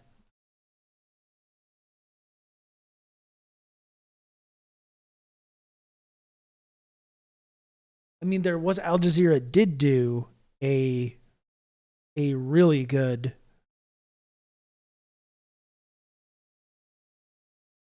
Oh no, you can find it. You can get it actually. Maybe that's something we could also watch. Maybe that next time we could do that. Yeah, it is on the website. I think it didn't air like on Al Jazeera, but you can still find it on YouTube. And yet the labor files are incredible. I mean, the whole, like I've been saying, this whole like tactic about the Israeli lobby uses, and you can see like how effective that was in the UK in dismantling the Corbyn project, and that the labor files is so damning. I don't think we started watching it on here, but we didn't watch the whole thing, but it's absolutely incredible. And like I've said often, there's a lot of even people that I think are good people in the UK, like progressive left-wing people that got screwed over, that tried to give an inch to these people when they're kind of making these accusations, and they fed into it. They fit into this whole like fake anti-Semitism crisis in the Labour Party, while the real people that were being persecuted in the anti-Semitism crisis were like elderly Jewish socialist ladies. Like they were the ones being purged. They were part of the Stalinist purges of the Labour Party. It's absolutely amazing. I don't know. It all of this brought up something that is a really tricky subject to talk about, and I'm debating how smart it even is to open this can of worms. But it occurred to me when we talked about, oh, does the Israel lobby have the Epoch Times? Like, what's their Epoch Times? It's like, no, it's the New York Times, and talk about the ways that they have mainstream media, and they don't need some kind of like weird cult newspaper in order to share their ideology or share their propaganda. But that, of course, does get into genuine anti-Semitic tropes about Jews owning the media, or Jews owning the media, Jews owning Hollywood, and Jews owning the United States government. The whole like Zionist occupied government. That's like a big Nazi trope. And I think it's something that we do have to unpack a little bit, because I think we have to talk a little bit about the ways that these lobbyist organizations work, is that they feed into these right-wing conspiracies. I'm not an Epstein supporter. What is this? I literally criticized someone in the chat for, okay, anyways. I don't need to take this seriously, these kind of accusations, Red Wizard. But we need to talk about the ways that like the control that the Israel lobby wields feeds into these conspiracy theories. Like I saw someone like a sort of liberal Zionist journalist talking about some statement that was made about the U.S. government and feeding into this right-wing conspiracy, like the ZOG, like that's a big Nazi trope, the Zionist occupied government. And we need to be able to like recognize that as being harmful. The idea that Jews own the United States government or the media or Hollywood, which is not true. It's not true. But you got to wonder, like you look at polls. Look at polls about American citizens and whether they support. Thank you for your concern, Redmond Berry. I appreciate that. Look at polls of American citizens and whether they support this like nonstop flow of arms into Israel, and you can see there's a huge discrepancy. Like even in Democrats, like it's almost I believe it's a majority now of Democrats that do not support the Biden administration's Israel policy. But then look at like what the actual political figures do. Like it's completely in contradiction to what people want. Look at mainstream media and the way that the mainstream media consistently, time and time again, filters these stories through the lens of like the Israeli point of view and manufactures consent for the occupation, even when it's trying to do some kind of critical journalism. Look at like Susan Sarandon and that other actress, the Scream actress that was just fired for saying like free Palestine, for sharing a post about Israeli genocide on her Instagram, and she's losing her job. There's people like losing their jobs in Hollywood. But I do think we need to talk about the ways that like the way that the Israel lobby works does actually feed into these right-wing narratives. And I think we need to be able to recognize that. Like, I don't like when my point about the government and the discrepancy between like what people actually want the Biden administration to do versus what they're doing. What conclusion are people supposed to draw from that, other than the fact that the United States government supports Zionism, even like when its own citizens don't support that?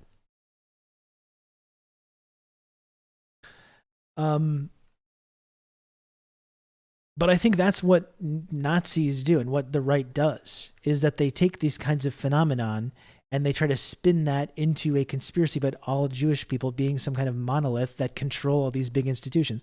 Like we've talked about with Israel, it's not that Israel controls the United States government.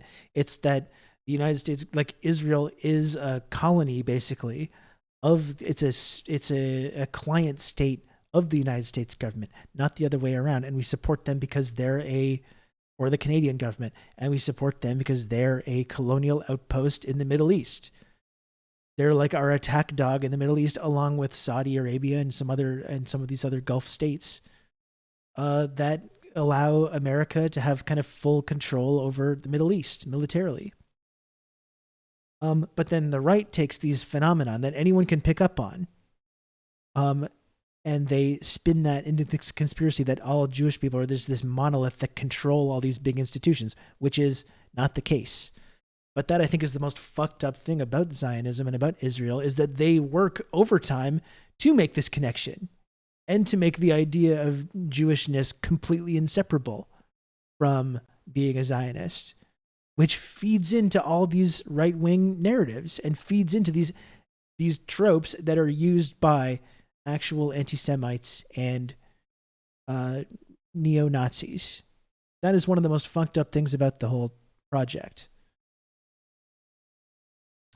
Which simultaneously makes Jewish people less safe, and then they claim that because Jewish people are unsafe, Israel must have full support. And it's like this feedback loop. And it's so insidious. And again, it makes Jewish people in America and Canada and elsewhere less safe as a result. You're supposed to get something out of your colony. Seems like a complete liability at this point. Yeah, and that goes into the whole declining empire thing. But ultimately, still, I mean, that's why we support Israel. Some people are true believers, but that's why you have these like military guys being like they're damaging their own credibility and they're damaging our credibility by continuing to act this way. But still, I mean, it's still a colonial foothold, regardless of whether they have full control over this client state or not.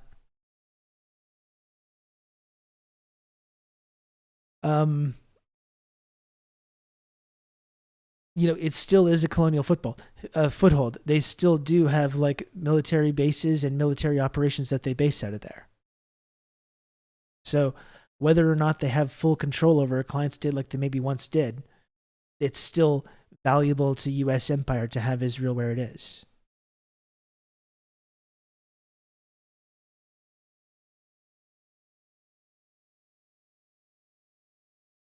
No, I didn't say that, Sam. You're mistaken. I did not say that.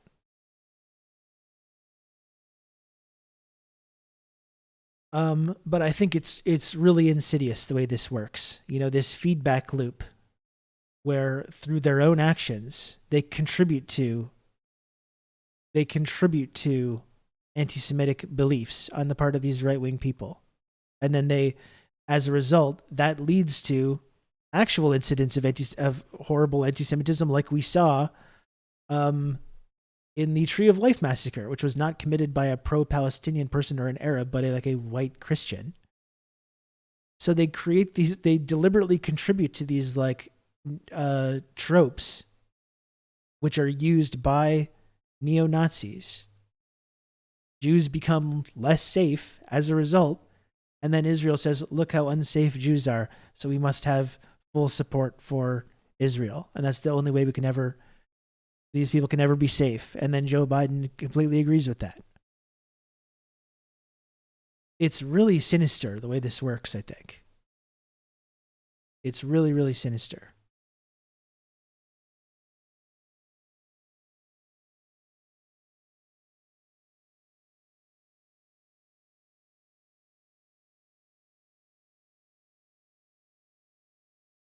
That's kind of what I mean, the way that the whole like Zionist occupied government is like this right-wing trope used by anti-Semites and neo-Nazis to create this conspiracy about Jewish people controlling the United States government, which as we know is not true. But it's also when you see the actions of the United States government and how it's completely at odds with like what their own voters want. It's completely at odds with what the international community wants. It's completely at odds with what their own stated goals are. Like the United States stated goals are like it's just supposed to be against these illegal settlements, yet they just keep supporting it over and over and over again. So what that's the natural conclusion that people are going to end up drawing from that, is that it's completely controlled by these forces, and like they deliberately feed into that.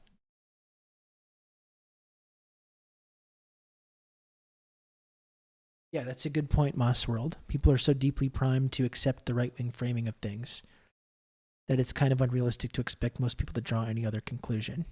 And liberals have enabled all this through ardent anti-communism. Yeah, that's a good point.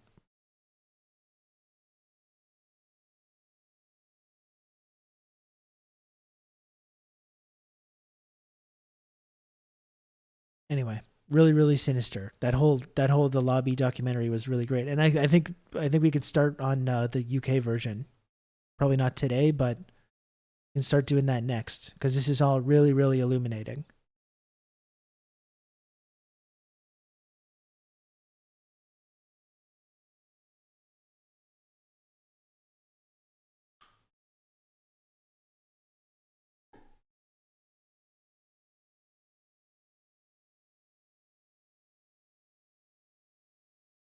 I might just take a short break, folks. It's going on 3 hours here. I'm not going to stick around too much longer. Like I do have a thing that I'm going to tonight. Like I said, I'm going to like a Palestine zine button making sticker thing. That's not a good way of describing that. But I'm going to a whole like event tonight. So I don't want to stick around too much longer. I think I might take a little break and then maybe come back for a little bit more chit chat before the end of the stream.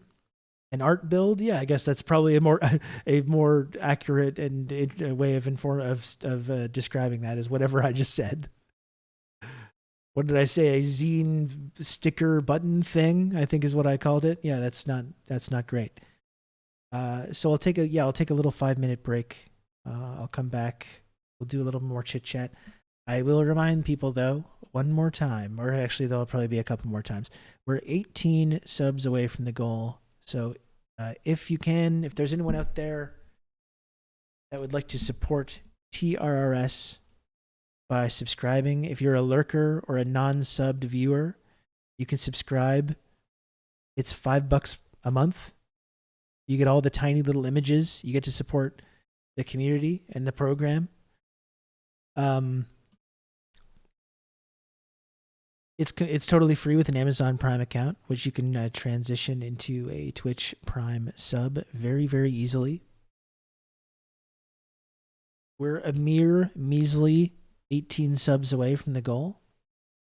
So if you're watching right now, if you enjoy this program, if you enjoy tuning into this program each and every day, TRRS, the show that you're watching right now, right at this moment, right at this very moment. And if you want to support the work that I do on here, you want to be part of the community, and help me keep this show on the air, the only way that I'm able to continue doing the show each and every day is through the support of the community. So if you can, please subscribe. 18 subs to go. Barely anything at all. Barely anything at all, folks.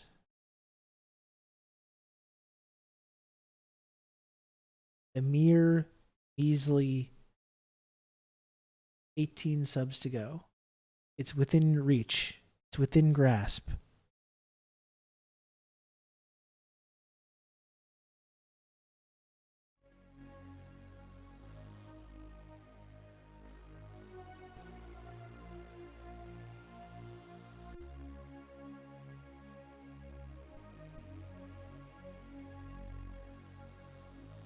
I'm imagining someone's going to let me go to break without just like completely falling flat. You can count on me. You're going to have good old Rob to talk you through all this. Thank you, J and KD, for the gifted sub. I appreciate it. Bailing me out. Bailing me out here. And now only 17 to go. Only 17 subs to go.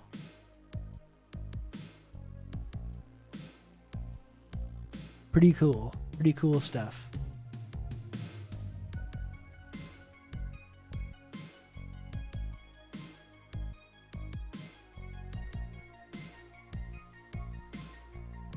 You can count on me. You're going to have good old Rob to talk you through all this.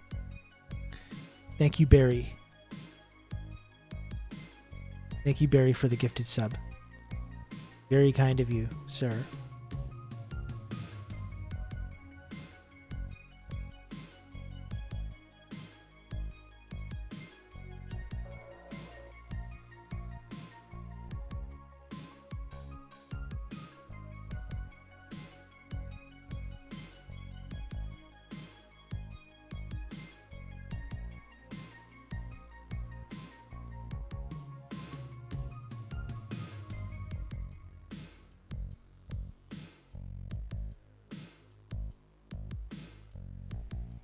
Harry is there even though it feels like he's not. And when there was only one set of footsteps on the beach, that's when Barry was carrying me.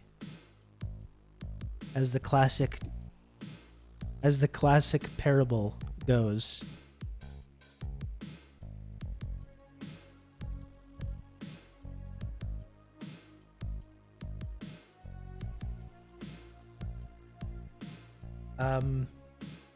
Do we hear 20 before going to break?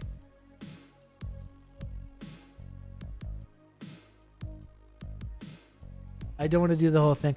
The whole thing where I say, would you not gift a sub to this guy, and I do the whole bit there. I've been paranoid to do it again because I know one time it's not going to work, and I'm going to be stuck there. Good old Rob to talk you through all this. I'm going to be stuck there making that face. Thank you, Sam. I appreciate the gifted sub. I really thank you for that. Very kind of you. Okay, I'm just going to go for like 5 minutes. I'll take a little break. I'll come back. We'll do a bit more chit chat, and I will try to see to we can make it to the goal. I know that we can. I'm positive we can. Don't make that face. It might stay that way. Yeah, I'm going to be stuck like the guy in Disco Elysium. My face is going to be stuck like this. Or something like that. Would not be good. Okay. Give me a few minutes. You go. Come back. We'll hang out some more. Okay.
Hello, I'm here. Hello. Hello. I have returned. I've returned. You can stop panicking. You can stop freaking out. Yeah, I know I'm not muted. I saw you planning your little... tell Rob he's muted bit.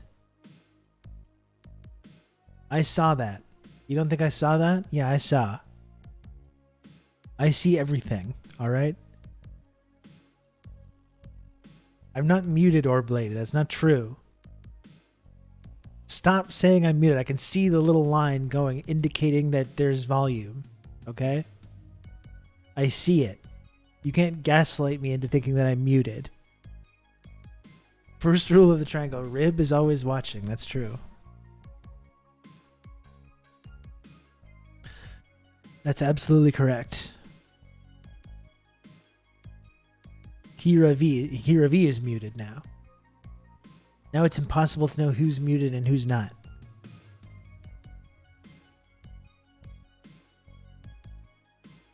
Oh, excuse me. I'm low energy again. We're going to see how much energy I have to continue doing this. We would never gaslight you, but you're muted now. Which is interesting because you wouldn't have known that I said anything about gaslighting if I was muted. So... there would be no way of knowing.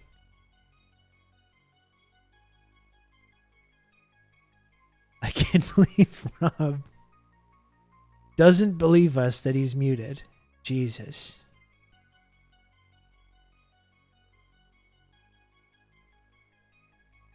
So many people are really outrageous.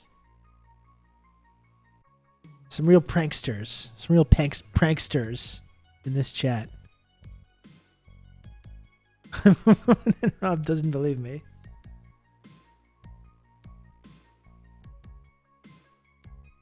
These outrageous accusations that I get sometimes.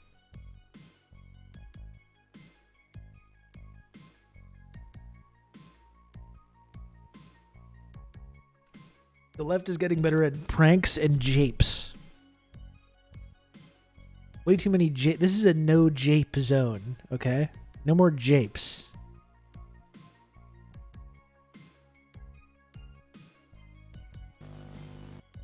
I'm tired of this chat. They're japes.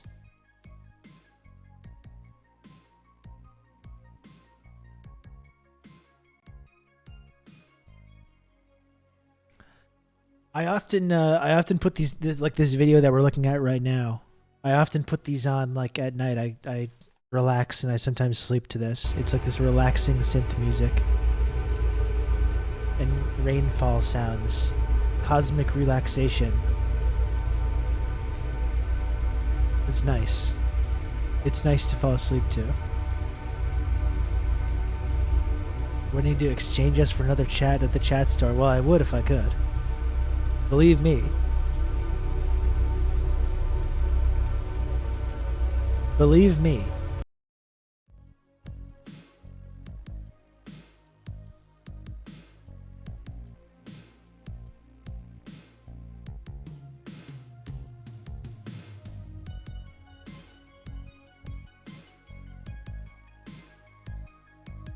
This toxic, abusive relationship could finally be rectified. I could get a chat that listened to me, that didn't mock me and make fun of me, making cruel and hurtful comments to me.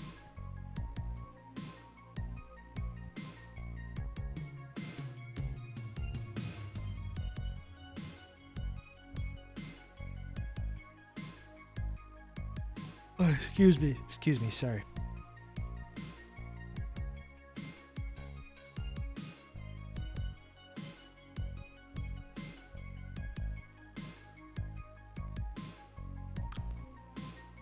Seeing what we have here to work with. We can find a little push here.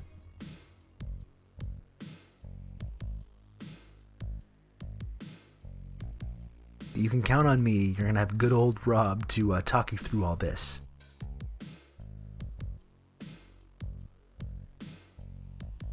JNKD, thanks for the gifted sub. I really appreciate it. The best part of this is that somebody will actually be muted and won't believe us. I'm not falling for this again, chat. I'm going to be doing this. Be doing this.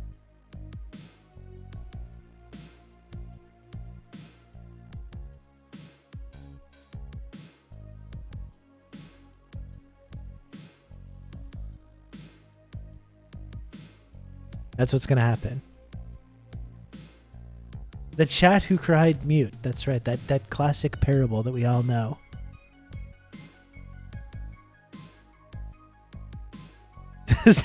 Sam could still hear me. This is gaslighting. What if chat has the sun goal? It's the sun goal that Rob has to do with the rest of the stream muted. Sorry, I'm not familiar with this. Sun goal. Is that a new Twitch thing that I'm not familiar with? Maybe, I don't know. Maybe I just don't know. Maybe there's whole other facets to this website that I don't even know about.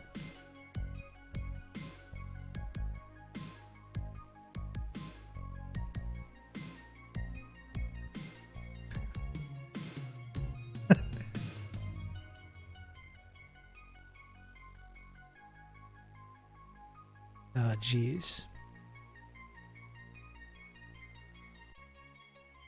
Orb Lady actually did already suggest privately that I do the stream in cat ears. Do you think if I did cat ears, would that benefit or hurt the stream? That's what I don't know. I think knowing some of you weirdos and freaks, it would probably help.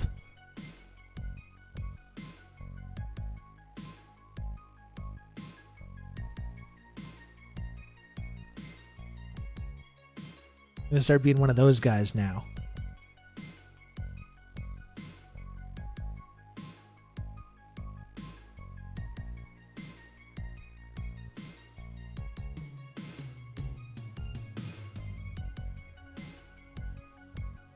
Folks are using a blue filter to celebrate the Avatar game. Oh, cool. And they should. I gotta get that game, actually.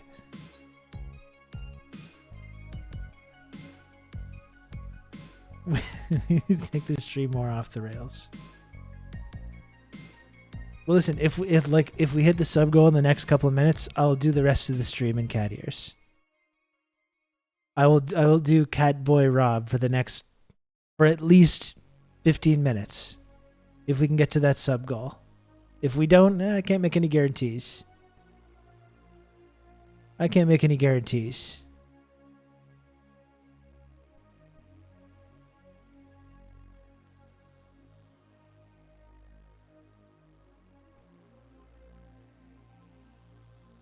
Oh, you think I'm a liar, Red Wizard? If I was a liar, why would I have You can count this? on me. You're going to have good old Rob to talk you through all this. If I'm a liar, why would I have these? Thank you, CC Cirrus, for the 2 gifted subs. Thank you. Oh, I'm a liar, according to the chat. Let's put those down here. Obviously, they won't be needed.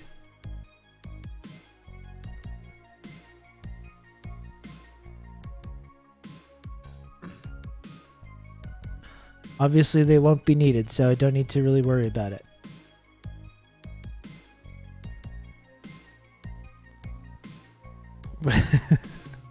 You can count on me. You're going to have good old Rob to talk you through all this. Thank you, Jay, for gifting us up to Rob muted. Wow. We don't see a lot of the Rob novelty accounts anymore. For a while, there was some really kind of like almost uncomfortable sexual themed Rob parody accounts that we would see sometimes. We don't see those as much anymore. And, you know, and thankfully that's not something that I feel too bad about, actually.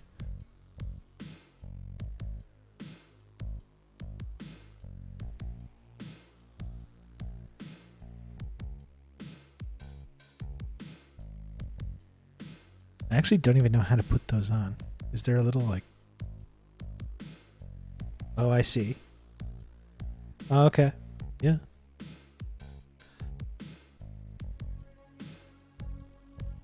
I was just japing about Catboy Rob. Well, maybe I have sort of supplies here. Okay. Don't worry about it. Don't worry about where they came from.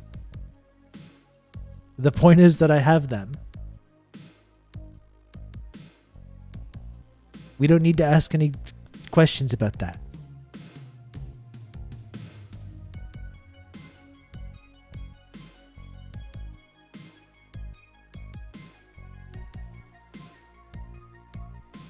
All right.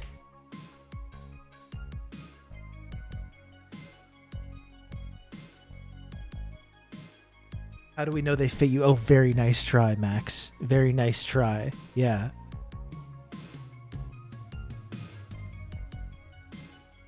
And they don't fit me. They go over the headphones. They go over the cans, as we call them in the biz.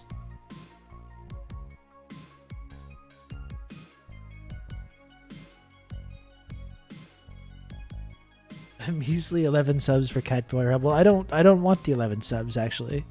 So I'm fine with that. Whatever. See if I care. You think I want to debase? I'm a 40-year-old man. You think I want to wear cat ears? No, I don't. No. No, I don't want to do that.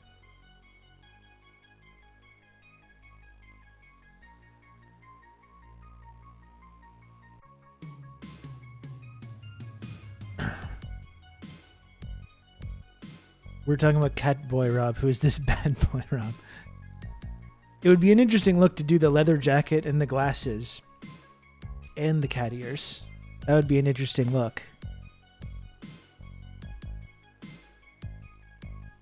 Let's not look at the raw egg lick.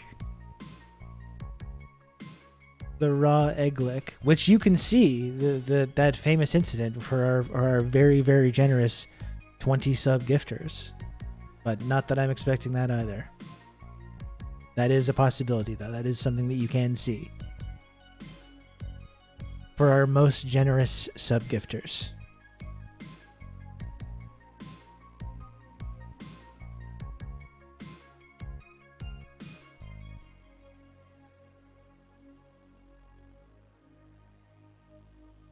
Give the streamer money and nobody gives hurt. Thank you for supporting me, Raven Pain. I appreciate it.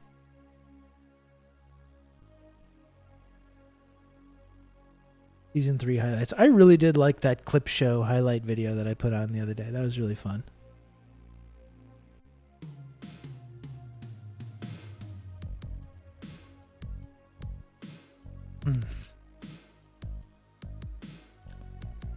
That was very fun.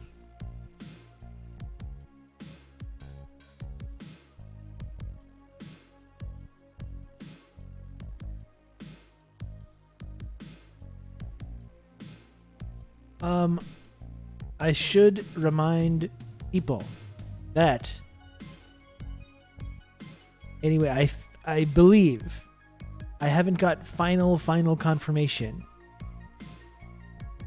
but Camilla Escalante should be coming on the show tomorrow.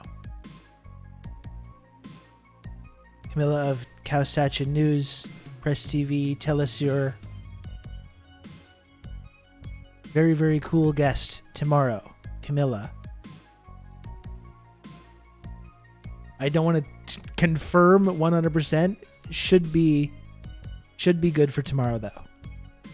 She was supposed to come on the other day and I fucked it up. So if it doesn't happen, that's my own fault.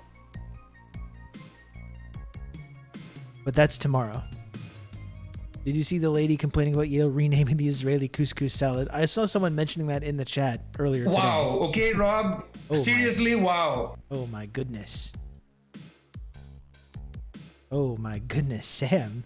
Sam, thank you very much for 10 gifted subs. That's so kind. Sam, that's so kind of you. Thank you.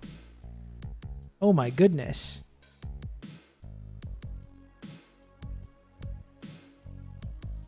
Oh, but that should wrap it up for today. That should wrap it up, I think.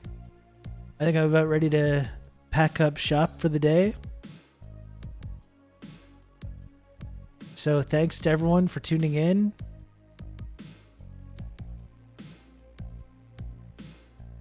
turns out she was lying. But they didn't even rename the salad. They still have it's still the Israeli couscous salad. Which is hilarious because it shouldn't be called that. They should change it. I think I'm about gifted out now for the holidays, but there you go. Sam, I really, really appreciate the support. Thank you. I really, really do. No, I'm not just going to immediately leave. That was kind of a gag. That was kind of a jape. Okay, now the japer has become the JP. Now I'm doing japes to you. You believe that? I know.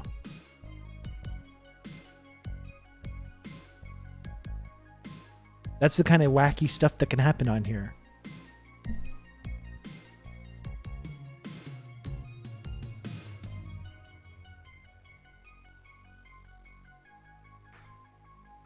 I'm putting them on.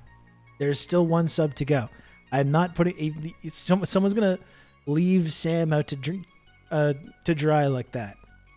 Sam, who just gifted 10 subs to get towards the goal. Oh, gee. What is going on? What has happened to my life? I'm like that... Was that Rugrats? That thing with the pudding? I've lost control of my life. You can count on me. You're gonna have no, good old I just saw. Rob to It's still talk you called through all that. this. Thank you very much, Perilous, for the gifted sub. Thank you, Perilous, for the gifted sub. I really appreciate that.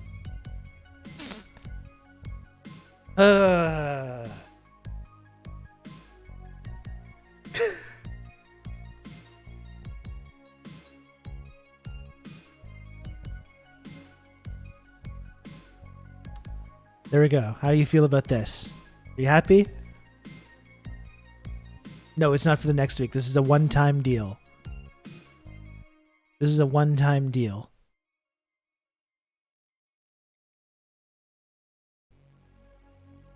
I hope you're happy. This is the kind of thing that Chad likes to do to me, humiliating me. You'd like to see me just humiliated. I try to come here on this channel and do like important commentary, discourse, interviews. I try to change people's hearts and minds about serious subject matter. And people are just like, yeah, whatever. Shut the fuck up and put on the cat ears. How about that? Shut the fuck up. That's what people say to me. It's really something else.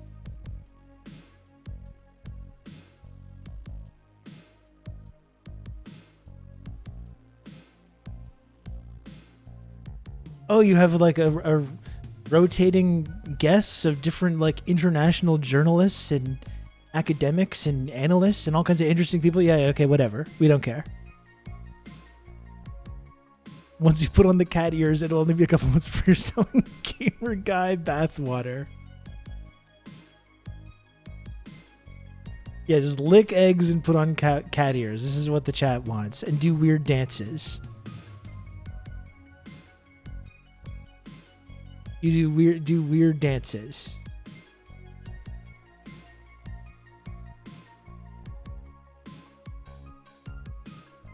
I'm trying to be a serious journalist. I'm probably going to reach out to people. I'm going to reach out to like serious people to try to get them to come on the show. And I'm like, I better check this out. I better check out this program that I just agreed to come on to. And this is what they see.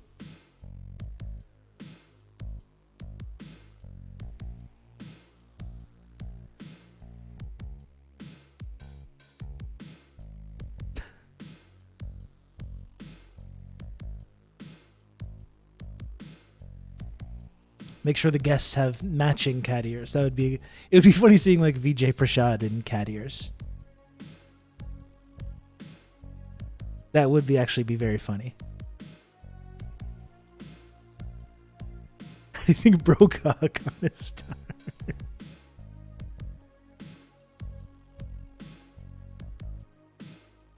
I don't think I can do a cat pawn. The deal was, chat. You'll remember the deal was that I put on the cat ears headphones if I get to the sub goal. Okay? And now you're trying to add on extra stuff to that. You're talking about meowing and doing paws and stuff like that. That wasn't part of the agreement. That wasn't part of the arrangement.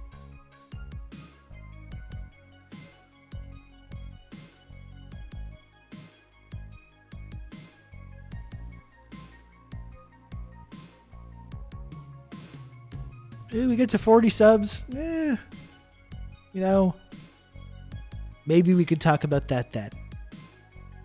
Who's a pretty kitty? Wow, okay. This is the level. On me. You're gonna have good old Rob to talk you through all this. This is the level of disrespect that I get from this community. What is VJ's persona? Maybe that every time he comes on, that's like what I ask him a weird question. Maybe I could ask him that next time. Meow for me, daddy.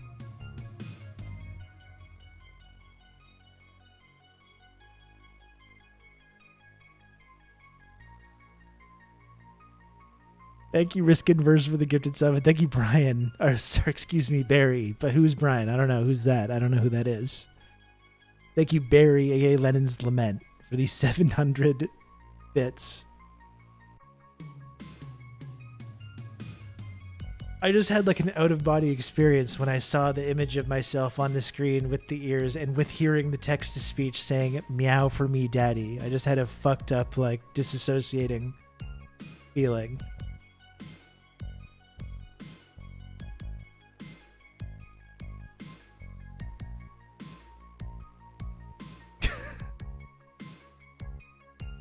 You know, I sometimes think about like the commentary that I do as being like a message to the future. You know, you think about that. You think about like how the years from now, not only years, but like decades from now, people are going to be able to look at all the different things people were doing. My fucking ancestors in the future are going to be looking at this probably. Decades from now. What was my great grandfather Rob up to? Years from now even. Oh my. And this is this kind of shit that they're going to see.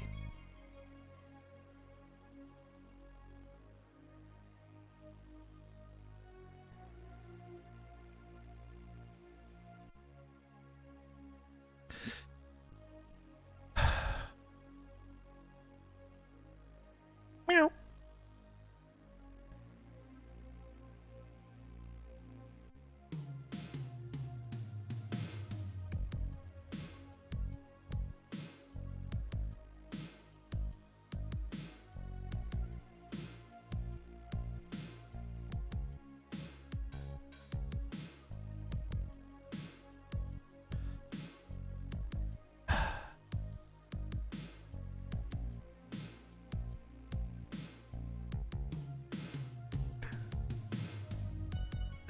I hope this is the image Fox News chooses when they run a radical streamer endorses Hamas segment. Exactly. Radical Stalinist pro-North Korea streamer.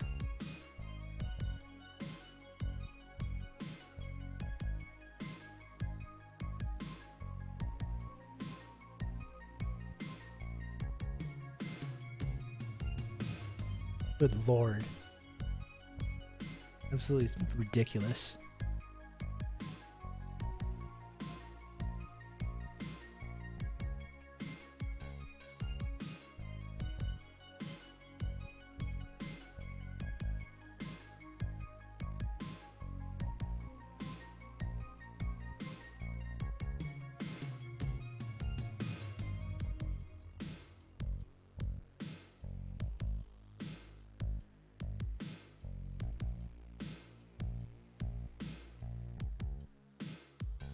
Never rated Go Off Kings before. I don't know how that's going to go. Why don't we just try it?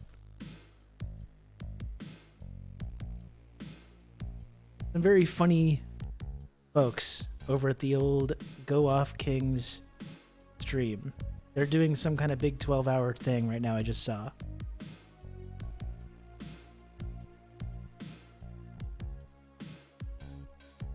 Great. Some more clips that I'm going to be seeing years from now.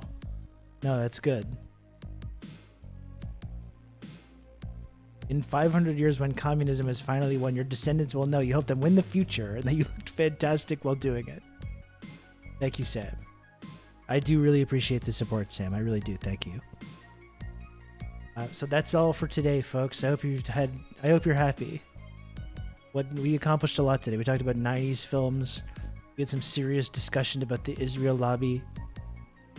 And now with this, whatever this is. I don't know.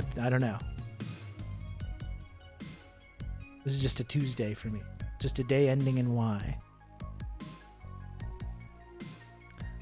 I know I did this to myself. Believe me. Believe me. Tell me about it.